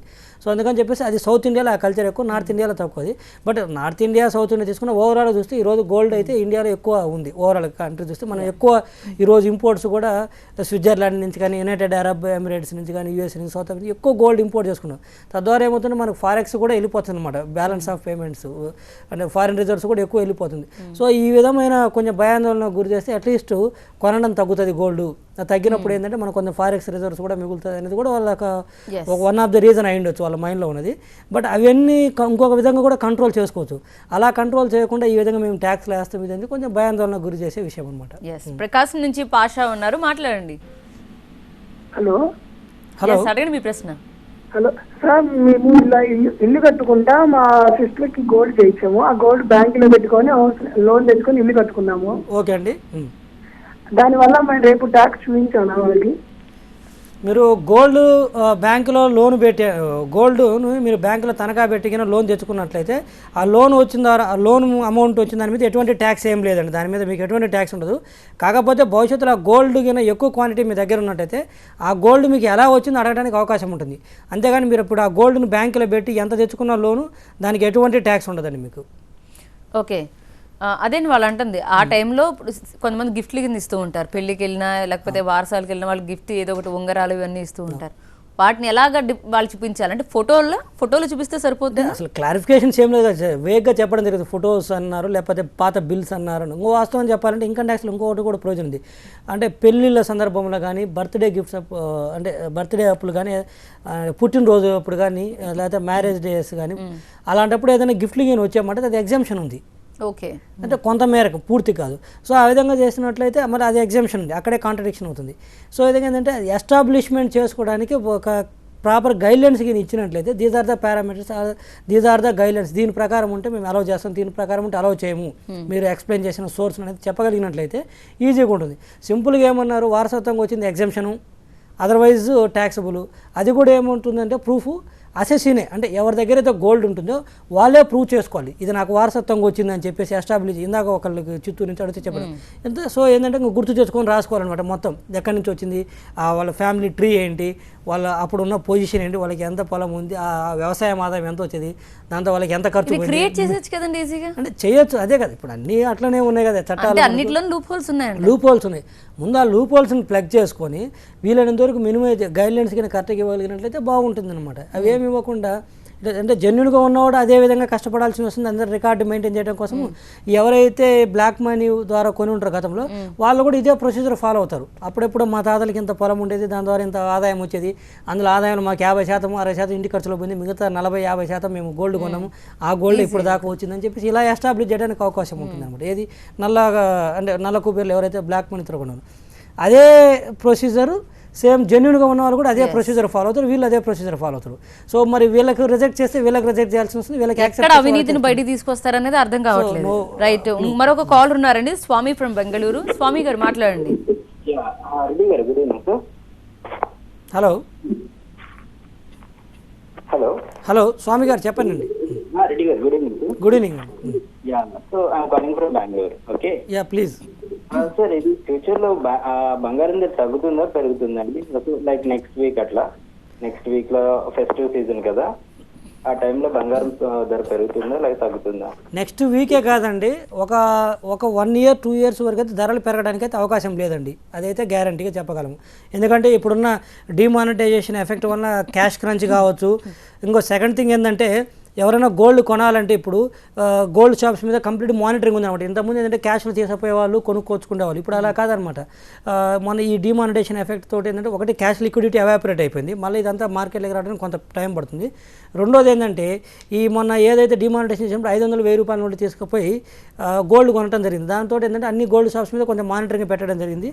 అదొకటి ఏంటంటే ఇప్పుడు నుంచి ఏదైనా కొనేమంటే కంపల్సరీ బిల్స్ ఇష్యూ చేయాలి, వాళ్ళ పాన్ నెంబర్ తీసుకోవాలి, ఇవన్నీ ఇష్యూస్ ఉన్నాయి కాబట్టి కొంత డిమాండ్ తక్కువ ఉండడానికి అవకాశం ఉంది. తద్వారా ఏంటంటే పెరగడానికి అయితే అవకాశం లేదు. నెక్స్ట్ 1 or 2 years వరకు కూడా ధరలు అయితే పెరగడానికి అవకాశం లేదు గోల్డ్ మీద. ఎస్ సార్, చెన్నై నుంచి సుబ్రహ్మణ్యం ఉన్నారు. సుబ్రహ్మణ్యం గారు మాట్లాడండి. నమస్కారం సార్. నమస్తే అండి సుబ్రహ్మణ్యం గారు, చెప్పండి. సార్ మాకు చిన్న డౌట్ సార్. సార్ చెప్పండి సుబ్రహ్మణ్యం గారు. మా అమ్మగారు చనిపోయి 3 సంవత్సరాలు అయింది సార్. ఓకే అండి. వాళ్ళు 300 గ్రామ్ బంగారు ఇచ్చేస్తారు నాకు. ఓకే అండి. దాన్ని నేను సేల్ చేసుకుంటే నాకు ఎక్కడ ట్యాక్స్ పడుతుంది సార్? అది మీకు వారసత్వంగా వచ్చింది అయితే ఇబ్బంది ఏం లేదండి, దానికి ఏం ట్యాక్స్ ఏం పడుతుందండి. 300 గ్రాములు అన్నారు కాబట్టి అంటే 30 తులాలు అప్రాక్సిమేట్లీ, అంతే కదండి. 30 తులాలు అంటే 9 లక్షల రూపాయలు వస్తుంది. ఒకవేళ ఉన్న క్యాపిటల్ గెయిన్స్ అది నామినల్ అండి, మీకేం ట్యాక్స్ అయితే ఉండదులేండి. ఈ విషయంలో పెద్ద ఇబ్బంది పడాల్సిన అవసరం లేదు, ఎప్పటి నుంచో వస్తున్నది కాబట్టి. అంటే కొంతమంది చెప్తూ ఉంటారు 500 గ్రాములు ఇది సాధారణంగా 2 అమ్మాయిలు ఉన్న ఎవరైతే ఉన్నారో వాళ్ళకి వడ్డానాలు చేయించడం దీంతోనే అయిపోతుంది, ఇంకా మిగిలింది ఉంటుంది కదా కామన్గా, అది మరీ తక్కువగా పెట్టారు పరిమితి అంటున్నారు. దీని మీద ఏమైనా గైడ్లైన్స్ ఉన్నాయా? వాస్తవంగా చెప్పాలంటే ఈ 500 గ్రాములు అంటే అన్మ్యారీడ్ గర్ల్కి అయితే 250 గ్రాములు, మేల్కి అయితే 100 గ్రామ్స్ అనేది ఈ లిమిట్స్ చట్టంలో ఎక్కడ లేవండి. ఇవి ఓన్లీ ఏంటంటే 1994లో ఒక ఇన్స్ట్రక్షన్ మాత్రం ఇవ్వడం జరిగి ఉన్నాడు. ఒక రైడింగ్ కేసులో ఏమైందంటే గోల్డ్ ఎంత దొరికితే ఎంతవరకు వాళ్ళంటే రైడ్ చేసినప్పుడు ఏంటంటే జనరల్గా ఏంటంటే ఏదైతే దొరుకుతుందో తీసుకెళ్ళిపోతారు అనమాట. అసింగ్ ఆఫీసర్ తీసుకెళ్ళిపోయి తర్వాత అసెస్మెంట్ కంప్లీట్ అయిన తర్వాత వాళ్ళకి హ్యాండ్ ఓవర్ చేయడం జరుగుతుంది జనరల్ ప్రొసీజర్. అంటే ఇంకా కొన్ని డీప్ రూల్స్ వేరేగా ఉన్నాయండి. అప్పుడు ఏంటంటే ఒక ఇన్స్ట్రక్షన్ ఇవ్వడం జరిగింది ఏంటంటే సరే గోల్డ్ కూడా 500 గ్రాములు 250 100 గ్రాముల లోపు వరకు మీరు తీసుకెళ్ళొద్దు, మిగతా తీసుకెళ్ళండి. తర్వాత మీరు అసెస్మెంట్ ప్రొసీడింగ్స్ స్టార్ట్ చేయండి. స్టార్ట్ చేసిన తర్వాత మొత్తం గోల్డ్ మీద అసెస్మెంట్ ప్రొసీడింగ్ స్టార్ట్ చేస్తారు. అంటే 500 లోపు గ్రామ్స్ వరకు వదిలిపెట్టి వెళ్తారు అక్కడ, అంటే దాన్ని సీజ్ చేయకుండా వెళ్తారు అంతే. అలా వచ్చింది తప్పితే అది ఇంకా చట్టంలో పెట్టలేదు, ఇంతవరకు పెట్టలేదు. 1994లో ఒక రైడింగ్ కేసులో ఒక CBDT central board of direct taxes వాళ్ళ ఆఫీసర్స్కి ఒక క్లారిఫికేషన్ అవసరమైతే ఆ క్లారిఫికేషన్ దృష్ట్యా ఈ ఇన్స్ట్రక్షన్ ఇవ్వడం జరిగింది అనమాట. ఇది మరి ఇది ఇప్పుడు ఎలా అంటే దాన్ని అంతేగాని మీరు సీజ్ చేసి తీసుకెళ్ళొద్దు అని చెప్పారు. ఆ లిమిట్స్ వరకు దాన్ని 500 కానీ 250 పర్ హెడ్కి, మ్యారీడ్ ఉమెన్కి అయితే 500 గ్రాములు, అన్మ్యారీడ్ ఉమెన్కి అయితే 250 గ్రాములు 100 గ్రాములు మీరు సీజ్ చేయొద్దు. ఆ ఇంట్లో మనుషులు ఎంతమంది లెక్కపెట్టి అంతవరకు గోల్డ్ని సీజ్ చేయకుండా ఇంట్లో పెట్టాలండి. బియాండ్ దట్ ఉన్న గోల్డ్ని అంటే దానికి దాటిన గోల్డ్ని సీజ్ చేసి తీసుకెళ్ళండి. తర్వాత అసెస్మెంట్ ప్రొసీడింగ్స్ని ఇనిషియేట్ చేయండి. ఆ లెక్కలు అయినా మొత్తానికి చెప్పలేకపోతే మొత్తాన్ని మీద ట్యాక్స్ కట్టించుకోవడం జరుగుతుంది. చెప్పగలిగితే మొత్తం వదులుతారు. అలా జరిగింది తప్పితే దానికి ఇంతవరకు చట్టరూపత లేదు దానికి. ఇది దాని హిస్టరీ. ఫాలో అవుతున్నాం అయితే ఇప్పటికీ అది జస్ట్ నోషన్ అలానే ఫాలో అవుతున్నారు. అది పుకిట పురాణం అంటారు కదా, ఆ విధంగా ఫాలో అవుతా ఉన్నారు అనమాట. ఓకే, ఇప్పుడు అసలు ఈ పరిస్థితుల్లో బంగారం కొండను జనాలు ముందుకు వస్తున్నారండి? ముందుకు వస్తున్నారని చెప్పే కదా. ఇక్కడ ఏంటంటే ఇప్పుడు ఫస్ట్ వచ్చేసరికి డిమానిటేషన్ పెడుతూ లిక్విడిటీ క్రంచ్ ఏర్పడింది అందరి దగ్గర, కొనాలన్నా కూడా ఒకటి. సెకండ్ థింగ్ వచ్చేసరికి భవిష్యత్తులో ఈ గోల్డ్ది ఎలా ఇష్యూస్ ఉన్నాయి కదా, మళ్ళీ గోల్డ్ స్కీమ్ గోల్డ్ డిమానిటేషన్ లాంటిది ఏదైనా తీసుకురావడానికి వచ్చారు అనుకోండి, ఇప్పుడు కొన్నదానికి లెక్క చెప్పాలి, గతంలో దానికి లెక్క చెప్పాలి, మళ్ళీ ఈ ఎగ్జామ్షన్ లిమిట్స్ అని ఇందాక డిస్కస్ చేశాం కదా. చాలా మందికి ఏంటంటే దీని మీద క్లారిటీ లేదు కాబట్టి మళ్ళీ ఇప్పుడు కొనబోయే గోల్డ్ ఇప్పుడు ఉన్న గోల్డ్ని క్లబ్ చేస్తే ఏమవుతుంటే ఈ ఎగ్జామ్షన్ లిమిట్స్ దాటిపోవడానికి అవకాశం ఉందని చెప్పేసి అంటే ఒక టైప్ ఆఫ్ నోషన్ అనమాట. ఆ నోషన్ తోటి కూడా అది రాంగ్ నోషన్ కావచ్చు, లేకపోతే సైకలాజికల్ ఫీలింగ్ కావచ్చు. సో అంత తొందరగా ఇష్టపడకపోవచ్చు ఇన్వెస్ట్మెంట్ చేయడానికి. ఎస్, విశాఖ నుంచి శేషగిరిరావు ఉన్నారండి. శేషగిరిరావు గారు మాట్లాడండి. జీవిరెడ్డి గారు నమస్కారం అండి. నమస్తే అండి శేషగిరిరావు గారు. సార్ ఇప్పుడు ఒక చిన్న డౌట్ ఏంటంటే, ప్లీజ్ అండి, ఇప్పుడు మీరు గోల్డ్ ఎప్పుడో ఉందని చెప్పినట్లయితే వెల్త్ ట్యాక్స్ ఇప్పుడు అయితే లేదు, వెల్త్ ట్యాక్స్ లేదు, వెల్త్ ట్యాక్స్ రీఓపెన్ చేయడానికి అవకాశం ఉంటుందంటారా? వెల్త్ ట్యాక్స్ యాక్ట్ చేయరండి, ఎందుకంటే ఆ చట్టాన్ని ఇంకా అబాలిష్ చేశారండి. ఇంకా ఒకసారి ఇంకా చట్టాన్ని అబాలిష్ చేశారు కాబట్టి మళ్ళీ ఆ ట్యాక్స్ వెల్త్ ట్యాక్స్ యాక్ట్ని తెస్తారని నేను అనుకోవట్లేదు. 100% ఆ చట్టాన్ని తీసుకురారండి. ఓకే, అంటే సాధారణంగా ఏ ట్యాక్స్లో అండి ఇప్పుడు జనాలకు కూడా తెలియదు. ఇప్పుడు దాకా ఇప్పుడు ఆలోచిస్తారేమో అసలు ఎంత కడుతున్నాం ఎంత అనేది జనాలు ఇప్పుడు ఆలోచిస్తారేమో. ఇప్పుడు ఇంతకుముందు వెల్త్ ట్యాక్స్ యాక్ట్ అనేది ఉండేదండి. వెల్త్ ట్యాక్స్ యాక్ట్ ఉన్నప్పుడు ఏంటంటే గోల్డ్ మీద ఎంత అయితే వాల్యూ ఉందో దాన్ని కరెన్సీలే కన్వర్ట్ చేసి దాని మీద 1% ఎవ్రీ ఇయర్ ట్యాక్స్ కట్టాలన్నమాట. అది ఇంతకుముందు ఉండేది వెల్త్ ట్యాక్స్ యాక్ట్. అంటే గోల్డే కాదు, గోల్డ్ కానీ బిల్డింగ్స్ కానీ ఇలాంటివి ఏమి ఉంటే అంటే ఆస్తులు అనమాట. ఆస్తులు మొత్తాన్ని లెక్క కట్టేసి దాని మీద 1% గవర్నమెంట్కి పే చేయాల్సి ఉండేది. కాకపోతే అది అనుకున్నంత మేరగా అది రెవెన్యూ రాకపోవడంతో ఆ చట్టాన్ని రద్దు చేయడం జరిగింది. వెల్త్ ట్యాక్స్ యాక్ట్ ఇప్పుడు లేదు. ఇక మిగిలింది ఏంటంటే ఉన్నది ఏంటంటే income tax act. Income tax act ఎట్లా అప్లికేబుల్ అవుతుందంటే గోల్డ్ మీద ఎవరైతే బ్లాక్ మనీ ద్వారా ఎవరైతే గోల్డ్ కొని ఉంటారో ఆ గోల్డ్ వీళ్ళు రైడింగ్లో కానీ ఏదైనా సెర్చ్ చేసినప్పుడు కానీ దొరికితే దానికి లెక్కలు చూపించలేకపోతే దాన్ని ఏం చేస్తారంటే ప్రజెంట్ మార్కెట్ వాల్యూ ప్రకారము కరెన్సీలే కన్వర్ట్ చేస్తే ఎంత వాల్యూ వస్తుందో ఆ వాల్యూ మొత్తాన్ని బ్లాక్ మనీ కింద కన్సిడర్ చేసి నల్లధనం కింద కన్సిడర్ చేసి దాని మీద ప్రజెంట్ ట్యాక్స్ రేట్స్ అప్లికేబుల్ చేయడం జరుగుతుంది. దాంతోపాటు ఇంట్రెస్ట్ పెనాల్టీ వేయడం జరుగుతుంది అనమాట. ఓకే, ఇప్పుడు లాకర్స్ పరిస్థితి ఏంటంటే ఇప్పుడు లాకర్స్లో దాచుకున్న వాళ్ళు కూడా భయపడుతున్నారు, వాటి మీద కూడా అటాక్స్ జరుగుతాయా? అంటే వాళ్ళకైతే ఇప్పుడు బినామీ ట్రాన్సాక్షన్ యాక్ట్ ఉంది. ఆ బినామీ ట్రాన్సాక్షన్ యాక్ట్లో ప్రొవిజన్స్ కింద అప్లై చేసినట్లయితే వాళ్ళకి అన్ని పవర్స్ ఉన్నాయన్నమాట. లాకర్స్ మీద రైడ్ చేయొచ్చు, లేకపోతే ఇవన్నీ కూడా one kind of benami aspects కింద కన్సిడర్ చేయడానికి అవకాశం ఉంటుంది అనమాట. కన్సిడర్ చేసి రేపు ఏదైనా లాకర్స్ మీద రైడ్ చేయడానికి అవకాశం ఉంది. అప్పుడు ఏమైనా దొరికినట్లయితే సేమ్ అప్పుడు కూడా సోర్స్కి చెప్పగలిగినట్లయితే నో ఇష్యూ. సోర్స్ చెప్పలేకపోతే అది లాకర్లో దొరికినా, ఇంట్లో దొరికినా, ఆరేట్ మీ ఫ్రెండ్స్ హౌస్ దొరికినా, రిలేటివ్ హౌస్ దొరికినా, దేర్ ఇస్ నో డిఫరెన్స్. ఇప్పుడు ఎలా పట్టుకోగలరండి? అంటే బంగారం ఒకవేళ దాచి ఉన్న బంగారాన్ని వాళ్ళు ఎలా వెలికి తీస్తారు అనుకుంటున్నారు? వెలికి తీసడానికి ఏం మెకానిజం లేదండి, దొరికిందే వాళ్ళకు అంతే అకౌంటెడ్ అంతే. దానికి కూడా ప్రాపర్ మెకానిజం లేదు, అంటే ప్రాపర్ స్ట్రెంత్ కూడా లేదు డిపార్ట్మెంట్ దగ్గర, టు బి ఫ్రాంక్ చెప్పాలంటే అనమాట. అంటే ప్రతి ఇంటికి వెళ్ళి రైడింగ్ చేసి పట్టుకోవాలన్నంత మెకానిజం లేదు, అంత స్ట్రెంత్ కూడా లేదనమాట. సో దట్ ఏంటంటే ర్యాండమ్ బేసిస్ మీద రైడింగ్స్కి వెళ్ళడం జరుగుతుంది. లేకపోతే ఆ ప్రాపర్ ఇన్ఫర్మేషన్ అనమాట, ఎవరైనా ఇన్ఫర్మేషన్ ఇవ్వడం జరిగినట్లయితే పలానా వాళ్ళ వ్యక్తులు, ఇప్పుడు మీ ఇంట్లోనే ఎంత గోల్డ్ ఉందో నా నోటీస్కి వచ్చింది అనుకోండి, తెలియదు, నేను ఏదైనా డిపార్ట్మెంట్కి ఏదైనా సమాచారం ఇచ్చినట్లయితే ఆ సమాచారం మీద వచ్చి రైడ్ చేయడానికి అవకాశం ఉంటుంది. అంతేగాని అందరిళ్ళకి వస్తారని కాదు కదా, అంటే యాక్ట్ అది, కానీ అదైతే లేదు కదా, అంత మెకానిజం కానీ స్టాఫ్ కానీ లేరు కదా. So that we cannot expect they will visit and raid each and every house. Okay, ఇప్పుడు ఏమనుకుంటారంటే సాధారణంగా ఆన్లైన్ ట్రాన్సాక్షన్స్ అప్పుడు ఏమైనా ఎక్కువ అమౌంట్ చేస్తే వద్దు, ఇప్పుడు ఇన్కమ్ ట్యాక్స్ వాళ్ళు అబ్జర్వ్ చేస్తున్నారు అంటే జనాల్లో ఇటువంటి ఏమంటారు, ఇటువంటి భయం అయితే వచ్చింది. ఎక్కువ బంగారం కొనాలని ఇంతకుముందు మీరు ఎలా చెప్పారో, ఎక్కువగా మనీ ట్రాన్సాక్షన్ చేసినా కూడా అయితే ఇప్పుడు ట్యాక్స్ వాళ్ళు రైట్ చేస్తారు, ఇన్కమ్ ట్యాక్స్ వాళ్ళు అనుకుంటున్నారు. ఇది కరెక్ట్ అంటారు అయితే? ఎందుకంటే ఇప్పుడు ఆన్లైన్ ట్రాన్సాక్షన్ చేసామనుకోండి, ఉదాహరణకి మనం ఏదైనా ఇంతకుముందు ఒక 50,000 రూపాయలకి ఏదైనా కొనాలంటే క్యాష్లో తీసుకుపోయి ఇచ్చామనుకోండి, వస్తువు తెచ్చుకున్నాను 50,000 రూపాయలు ఇచ్చేవాళ్ళు, ఎక్కడ కూడా రికార్డెడ్ ఎవిడెన్స్ ఉండేది కాదనమాట, అంటే రైటింగ్లో ఎవిడెన్స్ ఉండేది కాదు. ఇప్పుడు మనం అదే వస్తువుని 50,000 రూపాయలకి ఆన్లైన్ ద్వారా కొన్నామనుకోండి, అది చెక్ ఇచ్చి కావచ్చు, లేదా ఇంటర్నెట్ బ్యాంకింగ్ ద్వారా కావచ్చు, ఆ కార్డు స్వైపింగ్ ద్వారా కావచ్చు, కొన్నప్పుడు ఏమవుతుంటే అది మన అకౌంట్లో డెబిట్ అవుతుంది అనమాట. బ్యాంక్ స్టేట్మెంట్లో ఆటోమేటిక్గా డెబిట్ అయిందంటే నీకేమవుతుందంటే ఎక్స్పెండిచర్. ఆ డెబిట్ అవ్వాలంటే ముందు మన అకౌంట్ త్రూ మనీ వెళ్ళాలంటే మన దగ్గర ఉన్న క్యాష్ మనం డిపాజిట్ చేసుకుంటేనే కదా కొనగలిగేది, లేకపోతే మన అకౌంట్లో డబ్బులు లేని మనం కొనలేము ఆన్లైన్ ద్వారా. సో క్యాష్ని డిపాజిట్ చేసుకోవాలి. డిపాజిట్ చేసుకొని కొన్నప్పుడు ఏంటంటే రేపు బ్యాంక్ స్టేట్మెంట్ తీసినప్పుడు ఏమవుతుంటే ఈ క్రెడిట్స్ ఎక్కడ వచ్చినాయని అడగడానికి అవకాశం ఉంటుంది. సో తద్వారా ఏంటంటే ట్యాక్స్ స్కోప్లోకి పెరుగుతుంది, వాళ్ళకి వైట్ సోర్సే ఉండాలి. అప్పుడు కడప నుంచి ఒక కాల్ ఉన్నారని, భాష మాట్లాడండి. హలో భాష గారు. ఎస్, కాల్ డిస్కనెక్ట్ అయినట్టుందండి. మరొకరు వెయిట్ చేస్తున్నారు లైన్లో, రఘువర్మ ఫ్రమ్ గన్నవరం. రఘు గారు మాట్లాడండి. చెప్పండి సార్. రఘు గారు చెప్పండి. వర్మ గారు. ఏమండి, ప్రస్తుతానికి మేము బంగారం కొందాం అనుకుంటున్నామండి. ఓకే అండి. అది ఇంకా తగ్గుద్దా అనే కొంచెం ఆశగా ఉందండి, మరి తగ్గుద్దా అన్న అవకాశం ఉందండి? ఇంకా తగ్గడానికి పెరిగే అవకాశాలు అయితే లేవండి ఇప్పుడైతే ప్రస్తుత పరిస్థితుల్లో. మీరు ఇన్వెస్ట్మెంట్ ఆస్పెక్ట్లో అయితే ప్రిఫరబుల్ కాదండి కొనటము. అంటే ఇప్పుడేదో ఈ రేట్లో కొనుక్కొని భవిష్యత్తులో మళ్ళీ దానికి ఇంకొక రేట్ వస్తే, అంటే ఎక్కువ రేట్ వస్తుంది భవిష్యత్తులో 2 సంవత్సరాల తర్వాత లేదా ఒక 3 సంవత్సరాల తర్వాత అమ్ముకుందాం అనుకున్న ఉద్దేశంతో అయితే ప్రిఫరబుల్ కాదు. ఏదో ఇంట్లో ఇంకా అంటారు కదా, అదొక ట్రెడిషనల్ ఆస్పెక్ట్లో లేదా మ్యారేజ్ పర్పస్కో ఆ ఉద్దేశంతో ఇంకా మనం భవిష్యత్తులో ఎప్పుడు దీన్ని ఇన్వెస్ట్మెంట్ ఆస్పెక్ట్లో కాకుండా మనం రెగ్యులర్ వేరింగ్ అంటే వాడుకోవడానికి వేసుకోవడానికి అలా అనుకున్నట్లయితే ఇప్పుడు కొనుక్కోవచ్చు. కొంచెం తక్కువే ఉంది, భవిష్యత్తులో కూడా కొంచెం తగ్గడానికి అవకాశం ఉంది రేట్లు. బట్ ఇన్వెస్ట్మెంట్ ఆస్పెక్ట్స్లో మాత్రం ఇట్స్ నాట్ ప్రిఫరబుల్. మళ్ళీ ఒక 2 years తర్వాత 3 years తర్వాత దాన్ని అమ్ముకోవాలంటే మాత్రం ఇట్స్ నాట్ ప్రిఫరబుల్. అంత రిటర్న్ ఆన్ ఇన్వెస్ట్మెంట్స్ ఉండకపోవచ్చు ఇప్పుడున్న పరిస్థితులు, ఎందుకంటే పీరియడ్ పాస్ అయ్యకుండా తగ్గడానికి అవకాశం ఉంది బంగారం ధరలు చూస్తే. ఓకే అండి, అంటే ఎక్కడండి ఎఫెక్ట్? ఇప్పుడు మీరు బంగారం కూడా పెరగదు, తగ్గుతుంది అంటున్నారు, అలాగే రియల్ ఎస్టేట్ కూడా చెప్తున్నారు. సో ఒకసారి ఈ డిమానిటైజేషన్ వల్ల ఎక్కడ ఎఫెక్ట్ బాగా పడింది అనుకుంటున్నారు? డిమానిటైజేషన్ మేజర్ ఇప్పుడు మనకు రియల్ ఎస్టేట్ కానీ గోల్డ్ కానీ, ఎందుకంటే ఇండియాలో ఎక్కువగా నడిచేది క్యాష్ రూపంలో. రియల్ ఎస్టేట్ తీసుకుంటే స్థలాల్లో మనము దాదాపు 60-40%, అంటే ఒక 40% వైట్ ఇస్తే 60% క్యాష్లో, లేదా ఒక 50% వైట్ ఇస్తే 50% క్యాష్లో ఇవ్వడం జరుగుతుండేది. ఇంకా గోల్డ్కి వచ్చేసరికి 100% క్యాష్లోనే పోయి కొనుక్కుంటారు. వెరీ ఫ్యూ పీపుల్, అంటే కొంతమంది మాత్రమే వాళ్ళు చెక్ ఇచ్చో లేకపోతే ఆన్లైన్ ట్రాన్సాక్షన్ ద్వారా కొనుక్కోవడం జరుగుతుంది.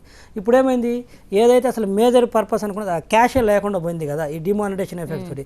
అట్లనే గవర్నమెంట్ లబ్ధి పొందింది లేదు, వాళ్ళంతా తీసుకొని ఈరోజు వీళ్ళని ఇబ్బంది పడినట్టుంది. సో ఇవంతా ఏంటంటే మళ్ళీ మార్కెట్లో క్యాష్ అనేది రీఇన్స్టేట్ అవ్వాలి. అంటే November 8th ముందు మార్కెట్లో క్యాష్ ఎవరి దగ్గర ఎంత ఉందో అంత అమౌంట్ మళ్ళీ రీఇన్స్టేట్ అయినప్పుడు ఈ ట్రాన్సాక్షన్స్ ఊపందుకోవడానికి అవకాశం ఉంటుంది అనమాట. సో అది ఎంత పీరియడ్ పడుతున్నది we have to wait and see. ఇప్పుడు నిన్న డిమానిటైజేషన్ క్లోజ్ అయిన 30th. ఇప్పుడు చూస్తే వాళ్ళ లెక్కల ప్రకారం చూస్తే వాళ్ళకి అనుకున్న కంటే ఇంతకుముందు November 8th ముందు ఎంతైతే సర్క్యులేటెడ్ మనీ ఉందో అంతకంటే ఎక్కువ రావడం జరిగింది, దాదాపు 40%. అంటే కౌంటర్ ఫీట్ నోట్స్, నకిలీ కరెన్సీ ఎక్కువ వచ్చేసింది. ఇప్పుడు దాని ఎంత లెక్కలు చూసుకుని దాన్ని ఎంత తీసేసి మళ్ళీ మార్కెట్లో కొత్త కరెన్సీని రిలీజ్ చేయాలంటే ఒక 2 aspects. మళ్ళీ కొత్త కరెన్సీ ప్రింట్ చేసుకోవడం ఒక ఆస్పెక్ట్ అయితే, ప్రింట్ చేసింది మళ్ళీ రిలీజ్ చేయడం ఒక ఆస్పెక్ట్. రిలీజ్ చేశారనుకోండి ఈరోజు మళ్ళీ యాజ్ యూజువల్గా హ్యూజ్ మనీ సర్క్యులేటెడ్కి వస్తుంది. సర్క్యులేటెడ్కి వచ్చిందంటే మళ్ళీ అదే మొదటికే వస్తుంది అనమాట పాలసీ. ఏది ఇంతకుముందు ఏదైతే మార్కెట్లో క్యాష్ ఎక్కువ ఉండటం వలన ఇవన్నీ బ్లాక్ మనీ ఎక్కువ అరైజ్ అవుతుంది అనేది వాళ్ళ నోషన్ ఉన్నారు. మళ్ళీ ఆ నోషన్లో ఉన్నారనుకుని ఎక్కువ రిలీజ్ చేయలేరు. రిలీజ్ చేయకపోతే మాత్రం ఈ ఇంపాక్ట్ ఇట్ విల్ కంటిన్యూ అనమాట, ఏది ఈ బంగారం మీద కానీ లేకపోతే రియల్ ఎస్టేట్ మీద కానీ. ఓకే, మదనపల్లి నుంచి శ్రీనివాసులు ఉన్నారండి. శ్రీనివాసులు గారు మాట్లాడండి. మేడం నమస్కారం. మేడం నమస్తే, అడగండి మీ ప్రశ్న. సార్ జీవిరెడ్డి గారు నమస్కారం సార్. నమస్తే అండి శ్రీనివాసులు గారు, చెప్పండి. సార్ మాకు గోల్డ్ 700 గ్రామ్స్ దాకా ఉంది సార్. అది ముందు నుంచి వచ్చింది అనే దానికి ఎలాంటి ప్రూఫ్ ఫోటోలు కానీ అప్పుడు పాతకాలము ఏ ఫోటోలు లేవు. ప్లస్ ఇప్పుడు తీసుకున్నామంటే కన్నా 600 గ్రామ్స్ కి చాలా అమౌంట్ అయిపోతుంది. అది ఏ విధంగా చూపించుకోవాలా? 2 కూతుర్లు ఉన్నారు సార్. ఓకే అండి, నెక్స్ట్ క్వశ్చన్ సార్. ఓకే చెప్పండి శ్రీనివాసులు గారు. సార్ ఇది ఒక 50 lakhs దాకా ఒక 10 years బ్యాక్ నుంచి కొంటా వస్తున్నాం సార్ భూములు. అది ఏ విధంగా చూపించాలా? ఓకే ఓకే అండి, ఈ రెండు కొంచెం క్లారిటీ ఇవ్వండి. మొదటగా అంటే మీకు గోల్డ్ విషయానికి వచ్చేసి లేకండి శ్రీనివాస్ గారు, మీకు 700 గ్రాములు ఉందన్నారు కాబట్టి అది మీకు 2 అమ్మాయిలు ఉన్నారు ప్లస్ మీరు ఉన్నారు కాబట్టి 700 గ్రాములు గోల్డ్ అనేది పెద్ద ఇష్యూ కాదండి మీ విషయంలో. అసలు అది ట్యాక్సబుల్ స్కోప్లోకి రాలేదు, మిమ్మల్ని అడగడానికి కూడా అవకాశాలు 100% లేదండి, ఫస్ట్ ఇష్యూ. సో దాని గురించి వరి అవ్వాల్సిన అవసరం లేదు, గోల్డ్ విషయం. రెండో ఇష్యూ వచ్చేసరికి ల్యాండ్ అండి. ల్యాండ్ కూడా ఏంటంటే మీరు గత 20 సంవత్సరాల నుంచి 20 లక్షల రూపాయలు పెట్టి గత కొన్ని సంవత్సరాల నుంచి కొంట వస్తున్నారు కాబట్టి ఫస్ట్ ల్యాండ్ మీరు చెప్పింది అగ్రికల్చర్ ల్యాండ్ మరి కమర్షియల్ ల్యాండ్ చెప్పలేదు. బట్ ఏ ల్యాండ్ అయినప్పుడు కూడా మీరైతే వరి అవ్వాల్సిన అవసరం లేదు, ఎందుకంటే మీరు చూపించుకోవాల్సిన అవసరం కూడా లేదు. మీరు ఎప్పుడు చూపించుకోవాలంటే మీ ఆదాయం సంవత్సరానికి 25 లక్షల రూపాయలు దాటినప్పుడే గవర్నమెంట్కి లెక్కలు చెప్పుకోవాలి మీ స్థిరాస్తుల గురించి అనమాట. ఇప్పుడు మీరు చెప్పిన దాని ప్రకారం చూస్తే మీ ఆదాయం 25 లక్షలు లేనట్టు అనిపిస్తుంది. సో మీరు పెట్టిన 20 లక్షల రూపాయల ఇన్వెస్ట్మెంట్స్కు సంబంధించి మీరు ఎవరికి లెక్కలు చెప్పాల్సిన అవసరం లేదండి, దాని గురించి ఎవరు అడగరు కూడా. Yes sir. సో ఇది ఒక కంగారు అయితే తగ్గించే ప్రయత్నం చేస్తున్నారో, ఎవరు అంత కంగారు పడాల్సిన అవసరం లేదు. కొంతమంది ఎవరైతే ఉన్నారో వాళ్ళని మాత్రం ఫోకస్ చేసే అవకాశం ఉంది, అది ఇంటర్నల్గా వాళ్ళకి ఇచ్చే ఇన్ఫర్మేషన్ కావచ్చు, వాళ్ళు రైడింగ్ కూడా చేయొచ్చు కావాలంటే. ఎందుకు కాలర్ తీసుకుందామండి. విజయవాడ నుంచి మహేష్ ఉన్నారు. మహేష్ గారు అడగండి మీ ప్రశ్న. నమస్తే మేడం. నమస్తే. నమస్తే సార్ రెడ్డి గారు. మహేష్ గారు చెప్పండి. నమస్తే అండి. Happy new year sir. Happy new year అండి. సార్ మాకు డౌట్ ఏంటంటే మా చిన్న సంస్థ జ్యువెలరీ షాపే. ఓకే అండి. ప్రతి వాళ్ళు చిన్న సంస్థలు లేదంటే ఈ టార్గెట్ చేస్తున్నారు, లేదు రద్దు గురించి ఇచ్చేస్తున్నారు. మిగతా సామాన్యులు లేదా మధ్య తరగతి వాళ్ళ గురించి ఎందుకు ఆలోచించట్లేదు? ఓకే అండి. గోల్డ్ పరంగా వచ్చేటికి మాకు సమస్యలు ఉన్నాయి. మా కస్టమర్స్ మా గురించి ఏమండి ఇలాగా అలాగా అని చెప్పి భయపడి ఆగుతున్నారు. అదండి, మీరు పెద్ద పెద్ద నాయకుల్ని లేదంటే రిలయన్స్ అంబానీ లేదా విజయ్ మాల్యా వీళ్ళెవరిని ఎందుకు పట్టించుకోవట్లేదు? అదే అండి, ఇప్పుడు ఏంటంటే యాక్చువల్గా అదే ఫస్ట్ నుంచి కూడా చెప్తున్నదండి, ఎక్కడ అయితే బ్లాక్ మనీ అరైజ్ అవుతుందో ఆ లూప్ హోల్స్ని ప్లగ్ చేయకుండా, సిస్టంలో ఉన్న లూప్ హోల్స్ని స్ట్రెంథన్ చేయకుండా అవన్నీ వదిలేసి బోల్డ్గా ఇలాంటి డెసిషన్ తీసుకొని రావడం వల్ల వచ్చిన ఇంపాక్ట్ అనమాట. ఇప్పుడు ఏదంటే చిన్న చిన్న షాప్స్ వాళ్ళకి, ఇప్పుడు మహేష్ గారు చిన్న గోల్డ్ చిన్న షాపు, పెద్ద షాప్స్ కంటే ఓకే వాళ్ళకి బ్లాక్లోనే ఎక్కడో సాట కొనడం జరుగుతుంది, అమ్మడం జరుగుతుంది. చిన్న షాప్స్ వాళ్ళకి మాత్రం ఇంపాక్ట్ పడుతుంది. ఈ భయం ఉండటం వల్ల ఏంటంటే ఎవరు చెప్పే కదా ఇన్వెస్ట్మెంట్ చేయడానికి ఇష్టపడరు అనమాట. చెప్పే కదా ఇందాక లిమిట్స్ దాటిపోతాయేమో 500 గ్రాములు, నష్టమే కదండి. అంతే కదా. ఇప్పుడు ఈ ఎవరైతే ఆ జనాలకి బాగా వెళ్ళిపోయింది అనమాట, ఈ లిమిట్స్ దాటితే ట్యాక్స్ పడుతుంది లేదా అడుగుతారేమో అని చెప్పేసి. సో జనరల్గా ఏంటంటే ఎవరికి ఇళ్ళలో చూసినా మనకు సౌత్ ఇండియాలో జనరల్గా వాళ్ళు చెప్పిన లిమిట్స్ ఏదైతేనో అది జనరల్గా ప్రతి ఇంట్లో అంటే మధ్యతరగతి కూడా దిగువ మధ్యతరగతి ఫ్యామిలీలో కూడా అంటే క్యాష్ రూపంలో రాకపోవచ్చు కానీ మళ్ళీ గోల్డ్ రూపంలో ఉండడానికి అవకాశాలు ఎక్కువ ఉంటాయి మనకు. సో 500 గ్రాములు 250 గ్రాములు ఆ లిమిట్స్ ఎప్పుడో దాటి ఉంటారు. ఇప్పుడు ఈ రాంగ్ నోషన్స్ అనుకోవచ్చు, లేకపోతే రాంగ్ నోషన్స్ కూడా అనడానికి లేదు, ఎందుకంటే గవర్నమెంట్ క్లియర్గా చెప్తుంది మేము తీసుకుంటామని చెప్పేసి. ఆ నేపథ్యంలో ఏమవుతుందంటే ఈ కొత్త గోల్డ్ కింద కొనే మాట అయితే మాకు ఆ లిమిట్స్ దాటిపోతాయి, లిమిట్స్ దాటిపోతున్నప్పుడు మళ్ళీ అన్నెసరిగా మేము ఆన్సర్ చేసుకోవాలి, వీలైనంత వరకు కొనకుండా ఉందామన్న ఉద్దేశంతో ఆగటం జరుగుతున్నాడు. తద్వారా ఏమవుతుంది ఆ ఇంపాక్ట్ చిన్న చిన్న గోల్డ్ షాప్స్ మీద పడుతుంది. ఎగ్జాక్ట్లీ. బెంగళూరు నుంచి మనోజ్ ఉన్నారండి. మనోజ్ గారు అడగండి మీ ప్రశ్న. అండి ఇప్పుడు మాకు గవర్నమెంట్ కాంపెన్సేషన్ ఇచ్చిందండి, అంటే ల్యాండ్ కొంచెం తీసుకొని 1 కోటి రూపాయల కాంపెన్సేషన్ ఇచ్చింది. ఓకే అండి. సో ఇప్పుడు ఆ కాంపెన్సేషన్ దాని మీద ట్యాక్స్ ఉంటుందా లేకపోతే? అంటే ఏ ల్యాండ్ అండి మనోజ్ గారు? అది మీరు అగ్రికల్చర్ ల్యాండ్ కమర్షియల్ ల్యాండ్ అండి? అగ్రికల్చర్ ల్యాండ్ అండి, అది ఇచ్చింది. సో ఇప్పుడు మా బ్యాంక్ లో ఉంది. ఇప్పుడు నేను అవి ట్రాన్సాక్షన్ చేస్తున్నాను, ఒక 10 లక్షలు తీసి అక్కడే ఇక్కడ అలా చేస్తున్నాను అనమాట. ఓకే అండి. మరి ఇప్పుడు దానికి ఎలా అండి? ఇప్పుడు నేను ఒక 10 లక్షలు తీసి ఇంకేదైనా కొన్నాను అనుకోండి, వాడు నన్ను అడిగితే నేను ఏం చెప్పాలి దానికి? అంటే నా దగ్గర ఏం పత్రం ఏం లేదు ప్రస్తుతానికి. ఓకే అండి. But I got that money from government. అది ఎలా చేసుకోవాలి దాన్ని? ఓకే. ఇప్పుడు మీకు వచ్చింది కాంపన్సేషన్ కాబట్టి అండి, కాంపన్సేషన్ గవర్నమెంట్ ఇచ్చారు. మీరు తర్వాత కాంపన్సేషన్ వచ్చిన అమౌంట్ బ్యాంకులో డిపాజిట్ అయిన తర్వాత అప్లికేషన్ ఆఫ్ ఫండ్స్ అంటారు. ఇంకా దాన్ని మీ ఇష్టం వచ్చినట్లు యూజ్ చేసుకోవచ్చు. దాని మీద మళ్ళీ ఎటువంటి ట్యాక్స్లు కానీ దాని మీద మీరు ఎన్నిసార్లు ట్రాన్సాక్షన్ చేసినా దాని మీద ఎవరు అడగరండి. దాని మీద మీరు ఎటువంటి ట్యాక్స్లు పే చేయాల్సిన అవసరం లేదు. ఒకవేళ దాని మీద మీరు ఏదైనా ఫర్దర్ ఇన్కమ్ గెయిన్ జనరేట్ అయితే, అంటే ఉదాహరణకు మీరు బ్యాంకులోనే కొన్ని రోజులు పెట్టి దాని మీద ఏదైనా ఇంట్రెస్ట్ వచ్చినట్లయితే ఓన్లీ ఆ ఇంట్రెస్ట్ మీద మాత్రమే ట్యాక్స్ పట్టడం జరుగుతుంది. ఇంకో రెండోది వచ్చేసరికి మీకు కాంపన్సేషన్ ఎప్పుడో వచ్చింది, అది కానీ అగ్రికల్చర్ ల్యాండ్ కానీ అయితే దాని మీద కూడా ఎటువంటి ట్యాక్స్ లేదు. సో ఓవరాల్గా ఏంటంటే మీ కేసులో పర్టికులర్ మీ కేసులో అది ₹1,00,00,000 వచ్చినప్పుడు కూడా ఎటువంటి ట్యాక్స్ లేదంటే మీరు అప్లికేషన్ ఆఫ్ ఫండ్స్ ఆ ₹1,00,00,000 కూడా మీకు ఎలా అయినా యూజ్ చేసుకోవచ్చు. మీరు ఇంకో కొత్త ల్యాండ్ కొనుక్కోవచ్చు, లేకపోతే ఇంకా సమ్ అసెట్ కొనుక్కోవచ్చు, లేకపోతే మీరు రెగ్యులర్ ఖర్చులకు వాడుకున్నా కూడా మీకు ఎటువంటి ట్యాక్స్ లేదండి దానికి. ఎస్. అంటే ఇప్పుడు సాధారణంగా ఒకటే అడుగుతున్నారు, అంటే కొత్త నోట్లకు సంబంధించి ఇప్పుడు దాకా ఎందుకు ప్రింట్ చేయలేకపోయారని అడుగుతున్నారు చాలామంది. చెప్పారు వాళ్ళకి ఏంటంటే 2 నోషన్స్ గవర్నమెంట్ కింద. కొత్త నోట్లు సరిపడా ఇస్తేనేమో మళ్ళీ మార్కెట్లోకి మళ్ళీ యాజ్ టీజ్గా మళ్ళీ అదే కరెన్సీ మార్కెట్లోకి వచ్చేస్తుంది. తద్వారా ఏమవుతుంటే మళ్ళీ బ్లాక్ మనీ పెరుగుతుంది అనేది ఒక ఆస్పెక్ట్ ఉందన్నమాట. రెండోది ఏంటంటే ఈ దాన్ని ఏమంటారు వాళ్ళు ప్రింటింగ్ అంటే ఆల్ ఆఫ్ సడన్ తీసుకున్న డెసిషన్ ఒకటి ఉంది. ఆ డెసిషన్ వల్ల ఏమవుతుందంటే ఎంత అయితే ఇంతకుముందు దాదాపు వాళ్ళ 14 లక్షల కోట్ల రూపాయలు దాదాపు ఉంది కదా, అంత అమౌంట్ని ప్రింట్ చేయడం కూడా ప్రాక్టికల్ ఇట్స్ నాట్ పాసిబుల్ ఈ షార్ట్ స్పాన్ ఆఫ్ టైం. ఈ 2 ఆస్పెక్ట్ల దృష్టిలో ఏంటంటే కొంత ప్రింట్ చేయలేకపోయింది ఒక ఆస్పెక్ట్ అయితే, ప్రింట్ చేసిన అమౌంట్ కూడా సర్క్యులేట్ చేయలేకపోతున్నారు అనమాట. మళ్ళీ ఇది ఎక్కడ సర్క్యులేట్లోకి వెళ్ళిపోతే మళ్ళీ బ్లాక్ టు బ్లాక్ కన్వర్ట్ అయిపోయి మళ్ళీ మార్కెట్లోకి వచ్చేసి అందరు క్యాష్ ట్రాన్సాక్షన్స్ మొదలు పెడతారు. అట్లీస్ట్ కొంత క్యాష్ ట్రాన్సాక్షన్స్ని తగ్గించినట్లయితే ఫోర్స్ఫుల్గానైనా సరే వీళ్ళు నెట్ బ్యాంకింగ్ కానీ ఆన్లైన్ ట్రాన్సాక్షన్స్ కానీ డిజిటల్ వాలెట్స్ కానీ వాడతారనేది వాళ్ళ అజంప్షన్. ఎస్. మదనపల్లి నుంచి వాసు ఉన్నారండి. వాసు గారు మాట్లాడండి. రైట్, కాల్ కనెక్ట్ అయిందండి. మొత్తం మీద ఒకటైతే అనుకున్నారండి, ఒక 50 రోజుల తర్వాత ఏదో ఒక గుడ్ న్యూస్ వస్తుంది అనుకున్నారు. కానీ మీరు ఒకవేళ ప్రసంగం విన్న తర్వాత అంతగా ఎక్కడ కనెక్ట్ అయ్యింది అనేది ఎవరికి అర్థం కావట్లేదు. అంటే 9 లక్షల లోపు ఇళ్ల నిర్మాణం అంటే అసలు 9 లక్షల లోపు ఇళ్ల నిర్మాణం అనేది ఈ రోజుల్లో అసాధ్యం. అంటే బహుశా ఏదైనా చిన్న ఇల్లు లాంటిది ఏమైనా వస్తుంది, పెంకుటిల్లు లాంటిది ఏమన్నా. అంటే ఒకటి ఇక్కడ అబ్జర్వ్ చేయాల్సిందంటే 9 లక్షల లోపు ఇళ్ల నిర్మాణం సాధ్యమవుతుందా లేదనకంటే 9 లక్షల రూపాయలు లోన్ కింద ఇస్తున్నారు. డైరెక్ట్గా ఇవ్వట్లేదు, 9 లక్షలు ఫ్రీగా ఇవ్వట్లేదు, లోన్ కింద ఇస్తున్నారు. లోన్ అసలు మనం ఎప్పుడన్నా పల్లెటూర్లలో హౌసింగ్ లోన్స్ తీసుకోవడం విన్నాం అసలు మన గతంలో? ఫస్ట్ థింగ్ అంటే ఎవరు అసలు ఆ నోషనే ఉండదు. విలేజెస్ నుంచి పోయి హౌసింగ్ లోన్స్ ఎంతసేపు ఉన్నా రైతులు పంట రుణాలు తీసుకుంటారే కానీ హౌసింగ్ లోన్స్ తీసుకోవడం చాలా అరుదు విలేజెస్ నుంచి. కొంతమంది వెరీ ఫ్యూ పీపుల్ ఉంటారు. ఇప్పుడు ఈరోజు కొత్తగా వచ్చేసి హౌసింగ్ లోన్స్ ఇస్తామంటే అది కుదరదు. ఫస్ట్ ఫీవర్ ఏర్పడుతుంది. రీజన్ ఏంటంటే బ్యాంకర్స్ సరే గవర్నమెంట్ చెప్పినా కూడా బ్యాంకర్స్ హౌసింగ్ లోన్స్ ఇచ్చేటప్పుడు వాళ్ళకు కొన్ని నామ్స్ ఉంటాయి. ఇంత ఇన్కమ్ లాస్ట్ 2 years నుంచి ఇంత ఇన్కమ్ ఉండాలి, లాస్ట్ 3 years ఐటీ రిటర్న్స్ ఉండాలని దేర్ ఆర్ సర్టన్ నామ్స్ ఉన్నాయి. ఆ నామ్స్ అన్ని ఫిల్ఫిల్ చేయగలిగితేనే వాళ్ళు లోన్ ఇవ్వడం జరుగుతుంది. 5 లక్షలైనా 9 లక్షలైనా సరే 10 లక్షలైనా సరే. సో విలేజెస్లో ఉన్న వాళ్ళు ఈ నామ్స్ అసలు గుర్తుంటుంది, అసలు ఐటీ రిటర్న్స్ ఫైల్ చేస్తారా? ఎందుకంటే వాళ్ళు వచ్చే ఆదాయమే బేసిక్ ఎగ్జెంప్షన్ లిమిట్ లోపు ఉంటుంది, అంటే 2.5 లక్షల లోపు తక్కువ ఉంటుంది. ఒకవేళ దాటినా కూడా అది వీలైనంత వరకు వ్యవసాయం ద్వారా వచ్చిన ఆదాయం ఉంటుంది. అది కూడా ట్యాక్సబుల్, అది కూడా ట్యాక్స్ పడదు దాని మీద. అందుకని చెప్పేసి వాళ్ళకి పాన్ కార్డు అవసరం లేదు, ఐటీ రిటర్న్స్ అక్కర్లేదు, బ్యాంక్ స్టేట్మెంట్ అక్కర్లేదు. కానీ హౌసింగ్ లోన్ ఇవ్వాలంటే నీకు పాన్ కార్డు కావాలి, ఐటీ రిటర్న్స్ కావాలి, బ్యాంక్ స్టేట్మెంట్ కావాలి. ఈ నామ్స్ అన్ని ఫిల్ఫిల్ చేయనప్పుడు మరి హౌసింగ్ లోన్ ఎలా ఇవ్వగలరు వాళ్ళకి అసలు? అంటే ఉన్న ఇల్లుని ఏమన్నా తనఖా పెట్టి మళ్ళీ దాన్ని మళ్ళీ రెన్యువేషన్ చేసుకోవడం అలా ఏమన్నా ఛాన్స్? ఉన్న ఇల్లుని తనఖా పెట్టుకోవాలన్నా కూడా మీకైతే నామ్స్ అయితే ఫిల్ఫిల్ చేయాల్సిందే బ్యాంకర్స్కి. ఇప్పుడున్న సరే ఎక్కడైనా సరే ఇప్పుడు డైరెక్ట్ పోయి నేను ఒక అసెట్ ఇస్తాను మీరు పెట్టుకోండి, అదే వాళ్ళు చేసేది మార్వాడి బిజినెస్ లేకపోతే ఏదో వీధి చివరన వడ్డీ వ్యాపారస్తులు కాదు కదా, బ్యాంకింగ్ కదా. బ్యాంకింగ్లో ఎలా ఉంటాయి, మీరు ఎంతైనా పెట్టండి తనఖా, అంటే 100 రూపాయలు తనఖా పెడితే వాళ్ళు ఇచ్చేది 75 రూపాయలు మీకు ఇచ్చేది. బట్ 75 అంటే మీకు పెట్టిన తనఖా కంటే 25% తక్కువ ఇస్తూ కూడా మళ్ళీ నామ్స్ ఫిల్ఫిల్ అవ్వాలి. First point.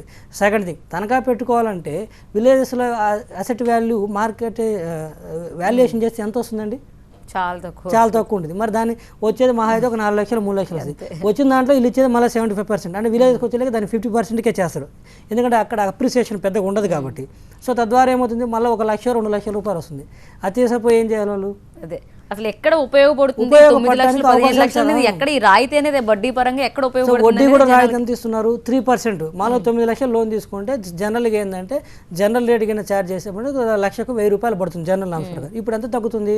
ఈ 3% రాయితీ వలన మహా అయితే ఒక 100 రూపీస్ డిఫరెన్స్ వస్తుంది ఓవరాల్ చూస్తే. అంటే వీళ్ళు 9 లక్షల రూపాయలు లోన్ ఒకవేళ తీసుకోవాలన్నా 900 రూపాయలు పర్ మంత్కి. పెద్ద తేడా, పెద్ద 900 రూపాయలు తీసుకొచ్చి మళ్ళీ డెడ్ ఇన్వెస్ట్మెంట్ కదా అది పల్లెలు. అంటే ఆ విధంగా చూస్తే మళ్ళీ భవిష్యత్తు దానికి అప్రిసియేషన్ ఏమి ఉండదు కదా. వాళ్ళు ఇప్పుడు సిటీస్లో ఏంటంటే పెడతారు కొన్నప్పుడు ఏంటంటే అపార్ట్మెంట్ కొన్నా కూడా వాళ్ళకి అన్డివైడెడ్ షేర్ ల్యాండ్ ఉంటుంది కాబట్టి భవిష్యత్తులో బిల్డింగ్ డిప్రిషియేట్ అయినా ల్యాండ్ అప్రిషియేట్ అవుతుంది కాబట్టి మళ్ళీ అవకాశం ఉంటుంది ఇన్వెస్ట్మెంట్ చేసుకుంటారు. బట్ పల్లెల్లో నీకు ఆ పరిస్థితి ఉండదు కదా, ల్యాండ్ అప్రిషియేషన్ ఉండదు, బిల్డింగ్ ఎనీవే డిప్రిషియేట్ అయిపోతుంది. అలా చూసినా కూడా ఫీజిబుల్ కాదు. Yes exactly. నెల్లూరు నుంచి మస్తాన్ ఉన్నారండి. మస్తాన్ గారు మీ ప్రశ్న ఏంటండి? నమస్తే సార్, రెడ్డి గారు. మస్తాన్ గారు నమస్తే అండి, చెప్పండి.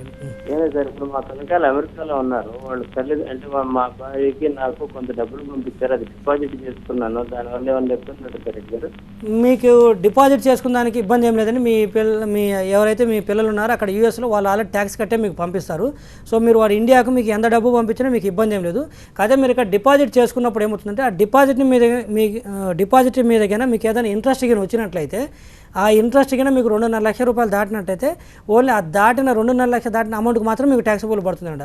అంటే ఉదాహరణకి మీకు డిపాజిట్ల మీద కానీ ఒక 4 లక్షల రూపాయలు వచ్చిందనుకోండి, ఇంకా ఇంట్రెస్ట్ ఈ 4 లక్షల ఇంట్రెస్ట్ తప్ప మీకు ఇతర ఆదాయం ఏం లేకపోతే ఆ 4 లక్షల్లో 2.5 లక్షల వరకు ట్యాక్స్ ఏముంటుందంటే మిగతా 1.5 లక్షల మీద మాత్రమే 10% ట్యాక్స్ పట్టడం జరుగుతుంది. బట్ వచ్చిన మనీకి అయితే ఎటువంటి ట్యాక్స్ లేదండి, ఇండియాకి వచ్చిన మనీకి. బినామీల సంగతి ఏంటండి? బినామీల ఖాతాల్లో ఉన్నదాన్ని ఎలా పట్టుకుందాం అనుకుంటున్నారు ప్రభుత్వం? బినామీ ట్రాన్సాక్షన్స్ యాక్ట్ అనేది క్లియర్గా ఉందండి. 1 నవంబర్ ఇంతకుముందు 1988లో ఆ చట్టం చేయడం జరిగింది. 1 నవంబర్ 2016 దాన్ని మళ్ళీ అమెండ్ చేసి తీసుకొచ్చామన్నమాట. దాని ప్రకారం చూస్తే పవర్స్ అయితే చాలా పవర్స్ ఉన్నాయి వాళ్ళకి. ఆ చట్టం ప్రకారం పట్టుకోవడం పెద్ద కష్టం కదనమాట. అంటే దానికి కొన్ని రికన్సిలేషన్ చేయొచ్చు అనమాట. అంటే ఐటీ రిటర్న్స్ తోటి కానీ, లేకపోతే గతంలో ఫైల్ చేసిన ఐటీ రిటర్న్స్తో కానీ, లేకపోతే ఒకవేళ ఏదైనా ల్యాండ్స్ అది కొనున్నట్లయితే సబ్ రిజిస్టర్ ఆఫీస్ నుంచి ఆ డాక్యుమెంట్స్ తీసుకోవడం కానీ ఇవన్నీ తీసుకొని వన్ కైండ్ ఆఫ్ రికన్సిలేషన్ చేసి తద్వారా ఏంటంటే ఐడెంటిఫై చేయడానికి అవకాశం ఉంది. దానికి కూడా అన్ని సాఫ్ట్వేర్స్ రెడీ చేసుకున్నారు. అది కొంచెం ట్రేస్ చేయడానికి అవకాశం ఉంది బినామీ ట్రాన్సాక్షన్స్ని. అదే అంటున్నారు టెక్నాలజీ పరంగా అసలు ముందే అంతా సమకూర్చి తర్వాత ఇది పెట్టుంటే బాగుండేదని. కానీ వాళ్ళ ఐడియా ఏమేమి ఉండొచ్చు? అంటే ఏం లేదు, బినామీ ట్రాన్సాక్షన్ ఏంటంటే గతంలో నుంచి ఏంటంటే ఎక్కువ ఏమవుతుందంటే ఎక్కువ బినామీలు ట్రాన్సాక్షన్ పెట్టడానికి అవకాశం ఏంటుందంటే స్థలాల్లో పెట్టడం జరుగుతుంది. ఇప్పుడు గోల్డ్లో అది పెట్టారనుకో అది బినామీ ఏం అక్కర్లేదు, ఎందుకంటే ఎవరి పేరుతో బిల్లు తీసుకుంటే క్యాష్లో కొంటారు, గోల్డ్ తెచ్చి మన ఇంట్లోనే పెట్టుకుంటాం. ఇప్పుడు కొన్ని స్థలాలు మాత్రమే అది ఏంటంటే మనం ఇంట్లో పెట్టుకునేది కాదు కాబట్టి కంపల్సరీ అది ఫిజికల్ అసెట్, అది ఇమూవబుల్ అసెట్ కాబట్టి కంపల్సరీ వేరే వాళ్ళ పేరు మీద ఉండాలి. కాబట్టి ఎక్కువగా ట్రాన్సాక్షన్స్ అంటే 80% వరకు బినామీ ట్రాన్సాక్షన్స్ స్థలాల రూపంలో పెట్టడం జరుగుతుంది. స్థలాల రూపంలో పెట్టినప్పుడు ఏమవుతుందంటే వీళ్ళకి ఆ వైట్ సరిపడా సోర్స్ ఉండదు కాబట్టి ఎవరో XYZకి వాళ్ళకు నమ్మకం ఉన్న వ్యక్తికి వాళ్ళకు ఆ అకౌంట్లో కొంత డిపాజిట్ చేసేసి దాని ద్వారా ఏంటంటే టు దట్ ఎక్స్టెంట్ వైట్ వరకు ఆ డిపాజిట్ చేసిన అమౌంట్ ద్వారా కొనిపించి మిగతాది మొత్తం క్యాష్ అంతా మళ్ళీ వీళ్ళ ద్వారా క్యాష్ ఇచ్చేసి సో అసెట్స్ కొని వాళ్ళ పేరుతో పెట్టడం జరుగుతుంది అనమాట. రేపు ఏంటంటే సబ్ రిజిస్టర్ ఆఫీస్ నుంచి కానీ లేకపోతే ఇన్కమ్ ట్యాక్స్ డిపార్ట్మెంట్స్ కానీ డీటెయిల్స్ తీసుకొని రికన్సిలేషన్ చేస్తే అవకాశం ఉంది దొరకడానికి. ల్యాండ్స్ విషయంలో కొంచెం స్ట్రక్ అవుతారు బినామీ ట్రాన్సాక్షన్స్ యాక్ట్ అప్లై చేస్తే. ఓకే, కానీ గోల్డ్లో ఉన్న ఇలాంటివన్నీ చూస్తుంటే ఒకటి అనిపిస్తుంది, అసలు ఇలా కాకుండా 1 గ్రామ్ గోల్డ్ ఏమైనా పెట్టుకుంటే బెటర్ ఏమో అసలు ఈ గోల్డ్కి సంబంధించి అనుకుంటున్నాం. బికాజ్ ఇన్వెస్ట్ చేయడానికి ఎలాగో అవకాశం లేకుండా పోయింది కాబట్టి ఒకవేళ ఫ్యూచర్లో అటువంటి రోజులు వస్తాయి అనుకుంటున్నారా? అంటే వైట్ మనీ ఉన్న వాళ్ళు ఇన్వెస్ట్ చేసుకోవచ్చు, బట్ ఈ బ్లాక్ మనీ ఉన్న వాళ్ళు మాత్రం భవిష్యత్తులో ఇన్వెస్ట్ చేసి దొరకడానికి అవకాశం ఉంది. సబ్జెక్టు ఇదే ఫ్లో వాళ్ళకి కంటిన్యూ చేసి వాళ్ళ మీద మానిటరింగ్ పెట్టినట్టయితే. అయితే ఇక్కడ ఇంకో ప్రాబ్లం ఏంటంటే ఇంతకుముందు మనకి ఇప్పుడు దాకా ఏంటంటే ఇండియాలో ఎవరు ఒప్పుకోకపోయినా దాదాపు 80% మంది ఏంటంటే గోల్డ్ మాత్రం నల్లధనం ద్వారానే ఎక్కువ కొనేవాళ్ళు అనమాట. అంటే ఎక్కువ క్యాష్లో కొనేవాళ్ళు. ఈరోజు వైట్లో కొనాలంటే అంటే దాదాపు మీరు 1 లక్ష రూపాయలు పెట్టి గోల్డ్ కొన్నారంటే మీకు ఆల్రెడీ 1,30,000 రూపాయలు మీరు ఇన్కమ్ ఎర్న్ చేసి ఉంటే దాని మీద 30,000 రూపాయలు ట్యాక్స్ కడితే మీకు మిగిలిన 1,00,000 మిగిలి ఉంటుంది. మీరు ఆ 1,00,000 తీసిపోయి గోల్డ్ కొనాలన్నమాట. ఇప్పుడు అంటే కొనేవాడు ఎలా ఆలోచిస్తారంటే 1,30,000 మీకు ఆ గోల్డ్ 1,00,000 రూపాయలు పడ్డట్టు కదా, 1,30,000 రూపాయలు పడ్డట్టు ఆ గోల్డ్ ఖరీదు మీకు. సో అప్పుడు ఏమైంది, తులము అంటే 10 గ్రామ్స్ గోల్డ్ ఇంతకుముందు 25,000 రూపాయలు ఉంది. ట్యాక్స్ ఇంపాక్ట్ చూసుకుంటే అది 32,000కి పోతుంది. అంటే 30,000 ఉన్నప్పుడు 39,000కి పోతుంది value of the 10 grams. So ఆ విధంగా చూసినప్పుడు ఏంటంటే వాళ్ళకి ఫీజిబిలిటీ అనిపించదు అనమాట. సో అందుకని క్యాష్ వైట్ రూపంలో ఉన్న గోల్డ్ పెట్టుకోవడానికి ఇష్టపడరు, ఎందుకంటే ఎక్కువ కాస్ట్ ఆఫ్ గోల్డ్ ఎక్కువ అయిపోతుంది వాళ్ళకి. అంటే 30,000 రూపాయలు ఉన్న 10 గ్రాములు 39,000 అవుతుంది వర్చువల్గా చూస్తే. నెల్లూరు నుంచి మరొక కాల్ ఉన్నారండి, నవీన్ గారు మాట్లాడండి. నమస్తే అండి. నవీన్ గారు చెప్పండి. నమస్తే అండి సార్, ఇది అగ్రికల్చర్కి బేస్ మీద ఒక 50 lakhs అది ఆన్లైన్ ట్రాన్సాక్షన్ చేస్తుంటాము. ఓకే అండి, దేని గురించి అండి? ఆక్వా మీద పెట్టుబడికి అండి. ఓకే ఓకే అండి. ఓకే అండి, అంటే 50 lakhs ట్రాన్సాక్షన్ కంటే అది మోస్ట్లీ పెట్టుబడి కోసం వచ్చేది. ఓకే అండి, అంటే మీరు పెట్టుబడి కంటే వేరే వాళ్ళ దగ్గర తీసుకొని మీరు పర్చేజ్ చేస్తున్నారండి అది? అవునండి. మీరు వేరే లోన్ తీసుకొని కానీ మీరు ఆన్లైన్ ట్రాన్సాక్షన్ చేసినా అది ఇన్వెస్ట్మెంట్ కింద పెట్టుకుంటే అది క్యాపిటల్ కింద అవుతుంది, మీకు లోన్ అవుతుంది. అతని దగ్గర నుంచి మీరు తీసుకున్నది లోన్ అవుతుంది, తర్వాత మీరు బిజినెస్లో పెట్టినప్పుడు అది క్యాపిటల్ అవుతుంది అనమాట, మీకు అది పెట్టుబడి అవుతుంది. సో ఈ 2 ట్రాన్సాక్షన్ కూడా మీకు ఎటువంటి ట్యాక్స్ ఇంప్లికేషన్స్ అయితే ఏమి ఉండవండి. అంటే ఇప్పుడు పొలాలకు సంబంధించి కూడా ఇప్పుడు వాళ్ళు ఎలాగా చాలా మంది ఇప్పుడు అదే ఆలోచిస్తున్నారు కూడా, అది ఎలా వర్కౌట్ ఉందో. ఆన్లైన్ ఓకేనండి అన్నిటికీ?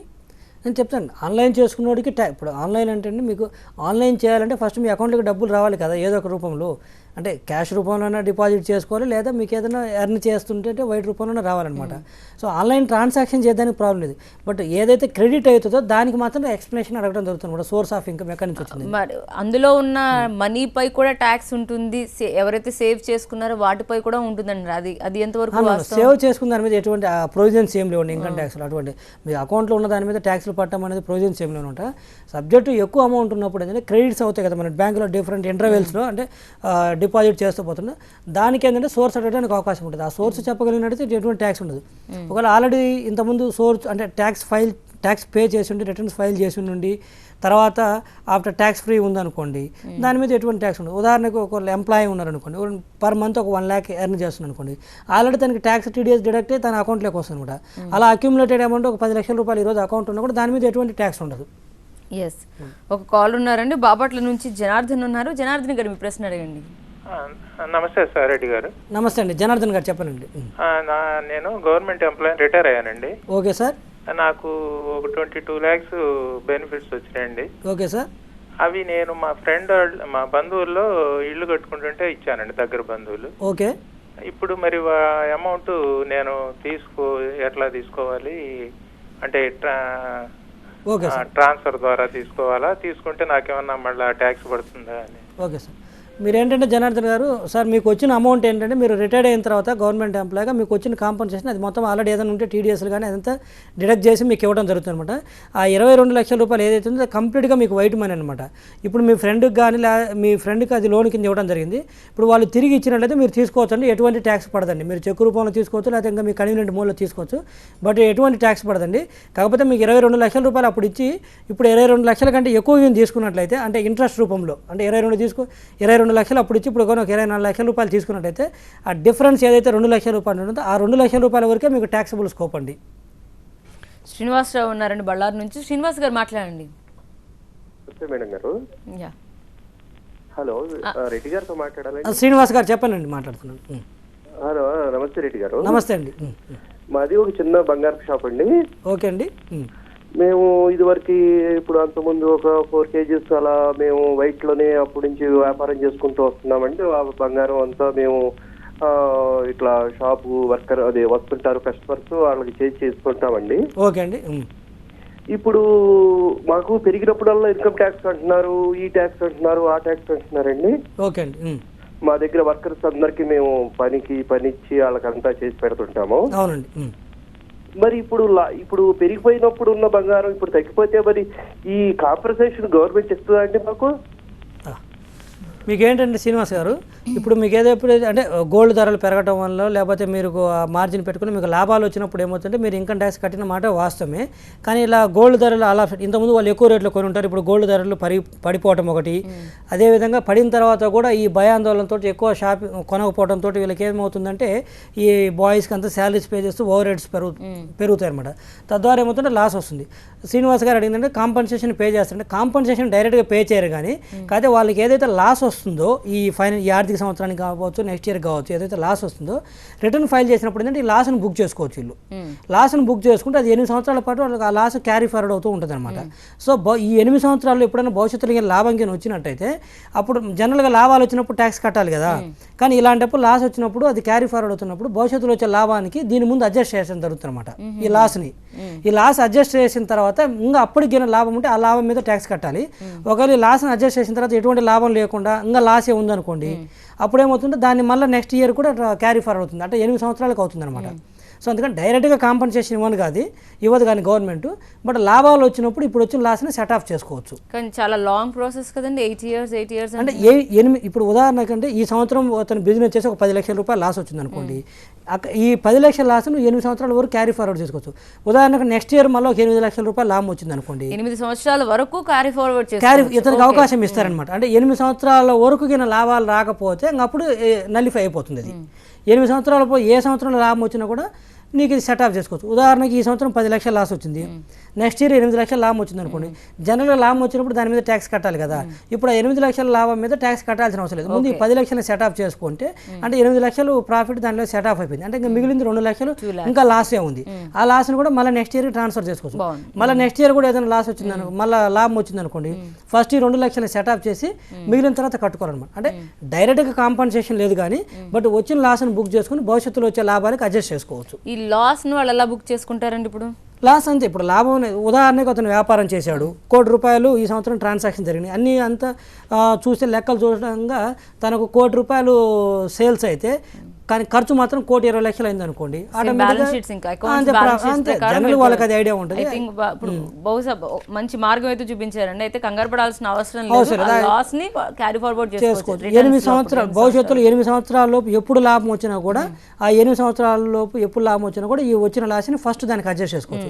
ఇక మిగిలితేనే ట్యాక్స్ కడతాడు తను లాభం, లేదంటే కట్టాల్సిన అవసరం లేదు. అంటే డైరెక్ట్ గవర్నమెంట్ ఇవ్వదు, ఈ కైండ్ ఆఫ్ సౌలభ్యం ఉంది వాళ్ళకి. ఓకే, ఒక మంచి మార్గం చూపించింది. ఇలాగే ఇంట్లో ఉన్నప్పుడు బంగారంతో ఎవరైతే కంగారు పడుతున్నారో వాళ్ళకు కూడా కొన్ని మంచి మార్గాలు కానీ మార్గాలు అంటే ఒకటి చెప్పగలము, ప్రతి ఇళ్లలో 500 గ్రాములు 250 గ్రాములు అది చట్ట రూపంలో లేదు. ఫస్ట్ పాయింట్ చెప్పాలంటే.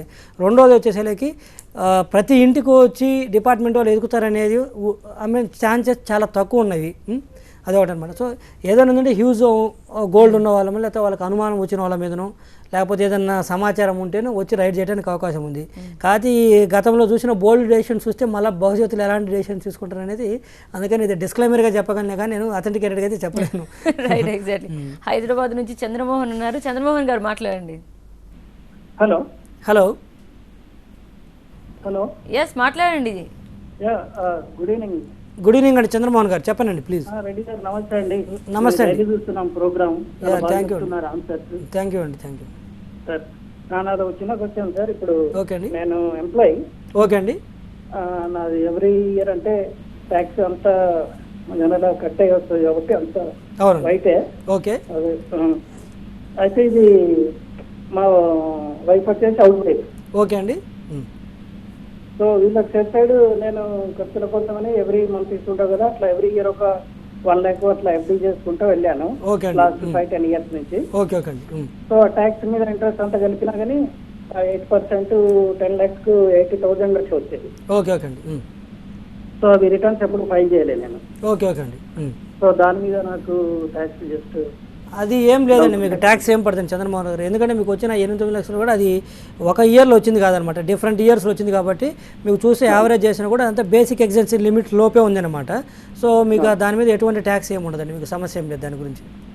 ఓకే, అంటే ఇప్పుడు గుళ్ళల్లో ఉండే వాటికి అలా ఏమి ఉండదా అండి? కేవలం ఇళ్లల్లో ఉండే వాటినే చూస్తారా గోల్డ్? అంటే గుళ్ళల్లో అంటే ట్రస్ట్లో అవి అనమాట, వాడికి ఎగ్జామ్షన్ ఉంది ఆల్రెడీ, వాడికి వచ్చే ఇంకానికే ఎగ్జామ్షన్ ఉంది కాబట్టి అది గోల్డ్ రూపంలో వచ్చినా క్యాష్ రూపంలో వచ్చినా సరే వాడికి ట్యాక్స్ లేదనమాట.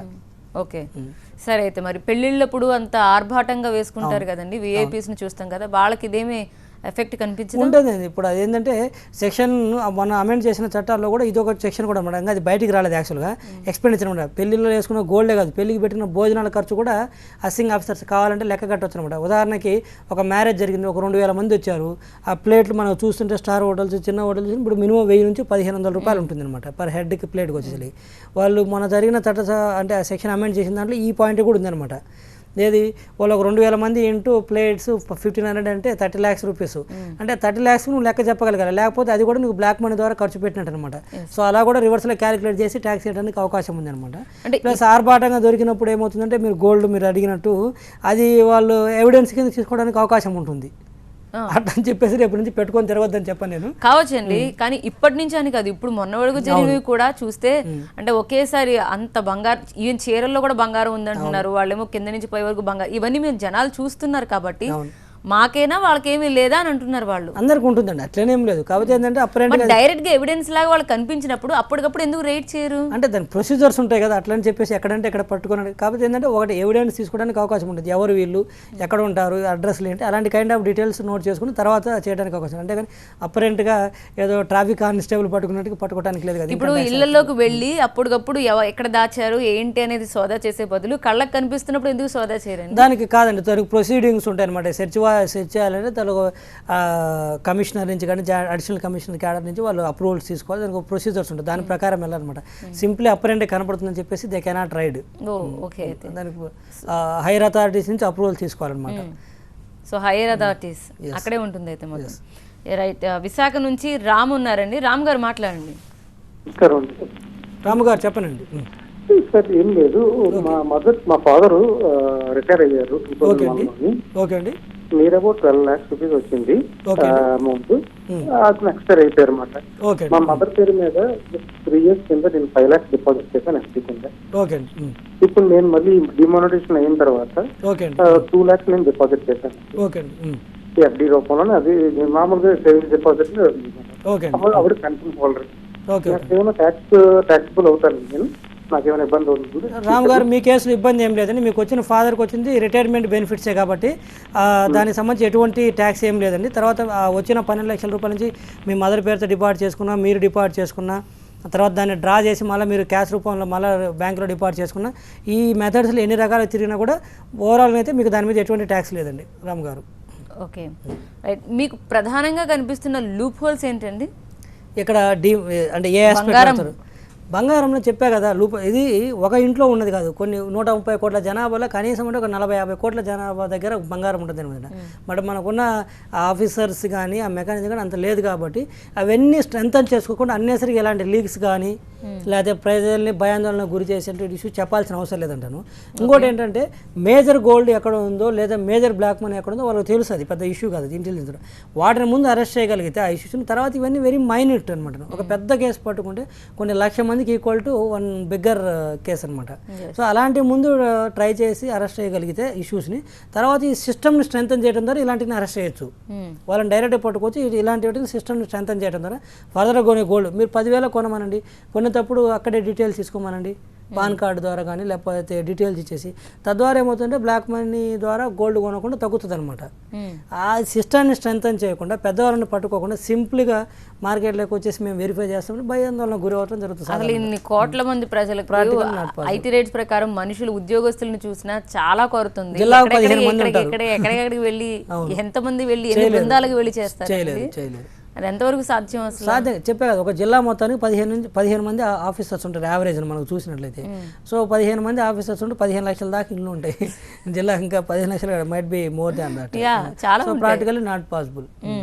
కాకపోతే ఏంటంటే ఒక చట్టం చేసినప్పుడు అది government minister of finance authenticated చెప్పినప్పుడు ఏంటంటే ఎవరి మీద రావడానికి అవకాశం ఉంటుంది, కూడా కొంచెం భయాందోళన గురి అవడానికి అవకాశం ఉంటుంది. అది ప్రాక్టికల్లీ నాట్ పాసిబుల్ అనేది డజంట్ మ్యాటర్. బట్ దొరికినప్పుడు అయితే హీ హ్యాస్ టు ఎక్స్ప్లెయిన్ కదా ఈ సోర్స్. ఓకే, కానీ బాగా పోరు తీసుకున్నా కూడా వాళ్ళు, అంటే ఇంతకుముందు ఒక కాలర్ కూడా మాట్లాడారండి, వాళ్ళు ముక్కు పొడుగులు కావచ్చు లేకపోతే కడియం కింద కావచ్చు, వాళ్ళు బంగారాన్ని అయితే వాళ్ళు వెండి బంగారం అయితే పెట్టుకుంటూ ఉంటారు. వాళ్ళ అఫ్ కోర్స్ వాళ్ళ దగ్గరికి అయితే ఇన్కమ్ ట్యాక్స్ వాళ్ళు రైడ్ చేసే సిచ్యువేషన్ అయితే లేదు. సో బట్ ఇప్పటికీ జనాలు ఇంకా కంగారు పడుతున్నారు. దాని మీద ఇప్పటికైనా వాళ్ళు అట్లీస్ట్ డిమానిటైజేషన్ క్లోజ్ అయింది కాబట్టి దాని మీద ఒక క్లారిఫికేషన్ ఇచ్చినట్లయితే కొంత కంగారు తగ్గడం తగ్గించగలిగినట్లు అవుతారు. అట్లీస్ట్ ఇప్పుడు దాకా ఎటు ఇబ్బంది పెట్టారు డిమానిటైజేషన్ అని చెప్పేసి అట్లీస్ట్ ఈ విషయంలో రిలీఫ్ ఇస్తారు. ఎందుకంటే మనం చెప్పకూడదు మీరు అష్యూర్డ్గా ఉండని చెప్పలేమన్నమాట. ఎందుకంటే రేపు వాళ్ళు మళ్ళీ డెసిషన్ ఏదైనా తీసుకున్నారనుకోండి, మనం that we cannot promise sir. Just ఏంటంటే వీ కెన్ గివ్ క్లారిఫికేషన్స్ కానీ we cannot say that assurance from on behalf of government. Okay, కానీ ఈ మధ్య ఏంటండి, ఇప్పుడు గోల్డ్ తనఖాలు పెట్టి కొన్ని కంపెనీల్లో ఏకంగా దొంగలు ముఠాలు పడ్డారు, అక్కడ గోల్డ్ కాజేశారు. కొంతమంది అయితే ఏడ్ చేస్తున్నారు, అంటే వాళ్ళ అవసరాల కొద్దీ పిల్లల చదువుల కోసం వాళ్ళ ఉన్న గోల్డ్ని అక్కడ పెట్టి డబ్బులు తీసుకున్నారు. ఇవన్నీ చూస్తుంటే ఇక్కడ ఏదో జరుగుతోంది, వాళ్ళు వైట్గా మార్చుకోవడానికి ఇలాంటివి నాటకాలు ఆడుతున్నారని కూడా ఒక రూమర్ అయితే ఉంటుంది. అసలు ఏం జరుగుతుంది ఒకే చోట 2 సార్లు అంటే న్యూస్లో కూడా వచ్చింది అయి ఉండొచ్చు. బట్ అది ఇంకా కంప్లీట్గా police department has to investigate and need to find the aspects which is happen exactly ఏంటనేది. మొత్తం గోల్డ్ చుట్టూ తిరుగుతుంది అంటారు. గోల్డ్ చుట్టూ తిరుగుతుంది. Anyway, thank you so much Veereddy గారు మాతో మాట్లాడినందుకు. ఇది వాళ్ళ లైవ్ షో చూస్తూనే ఉండండి టీవీ.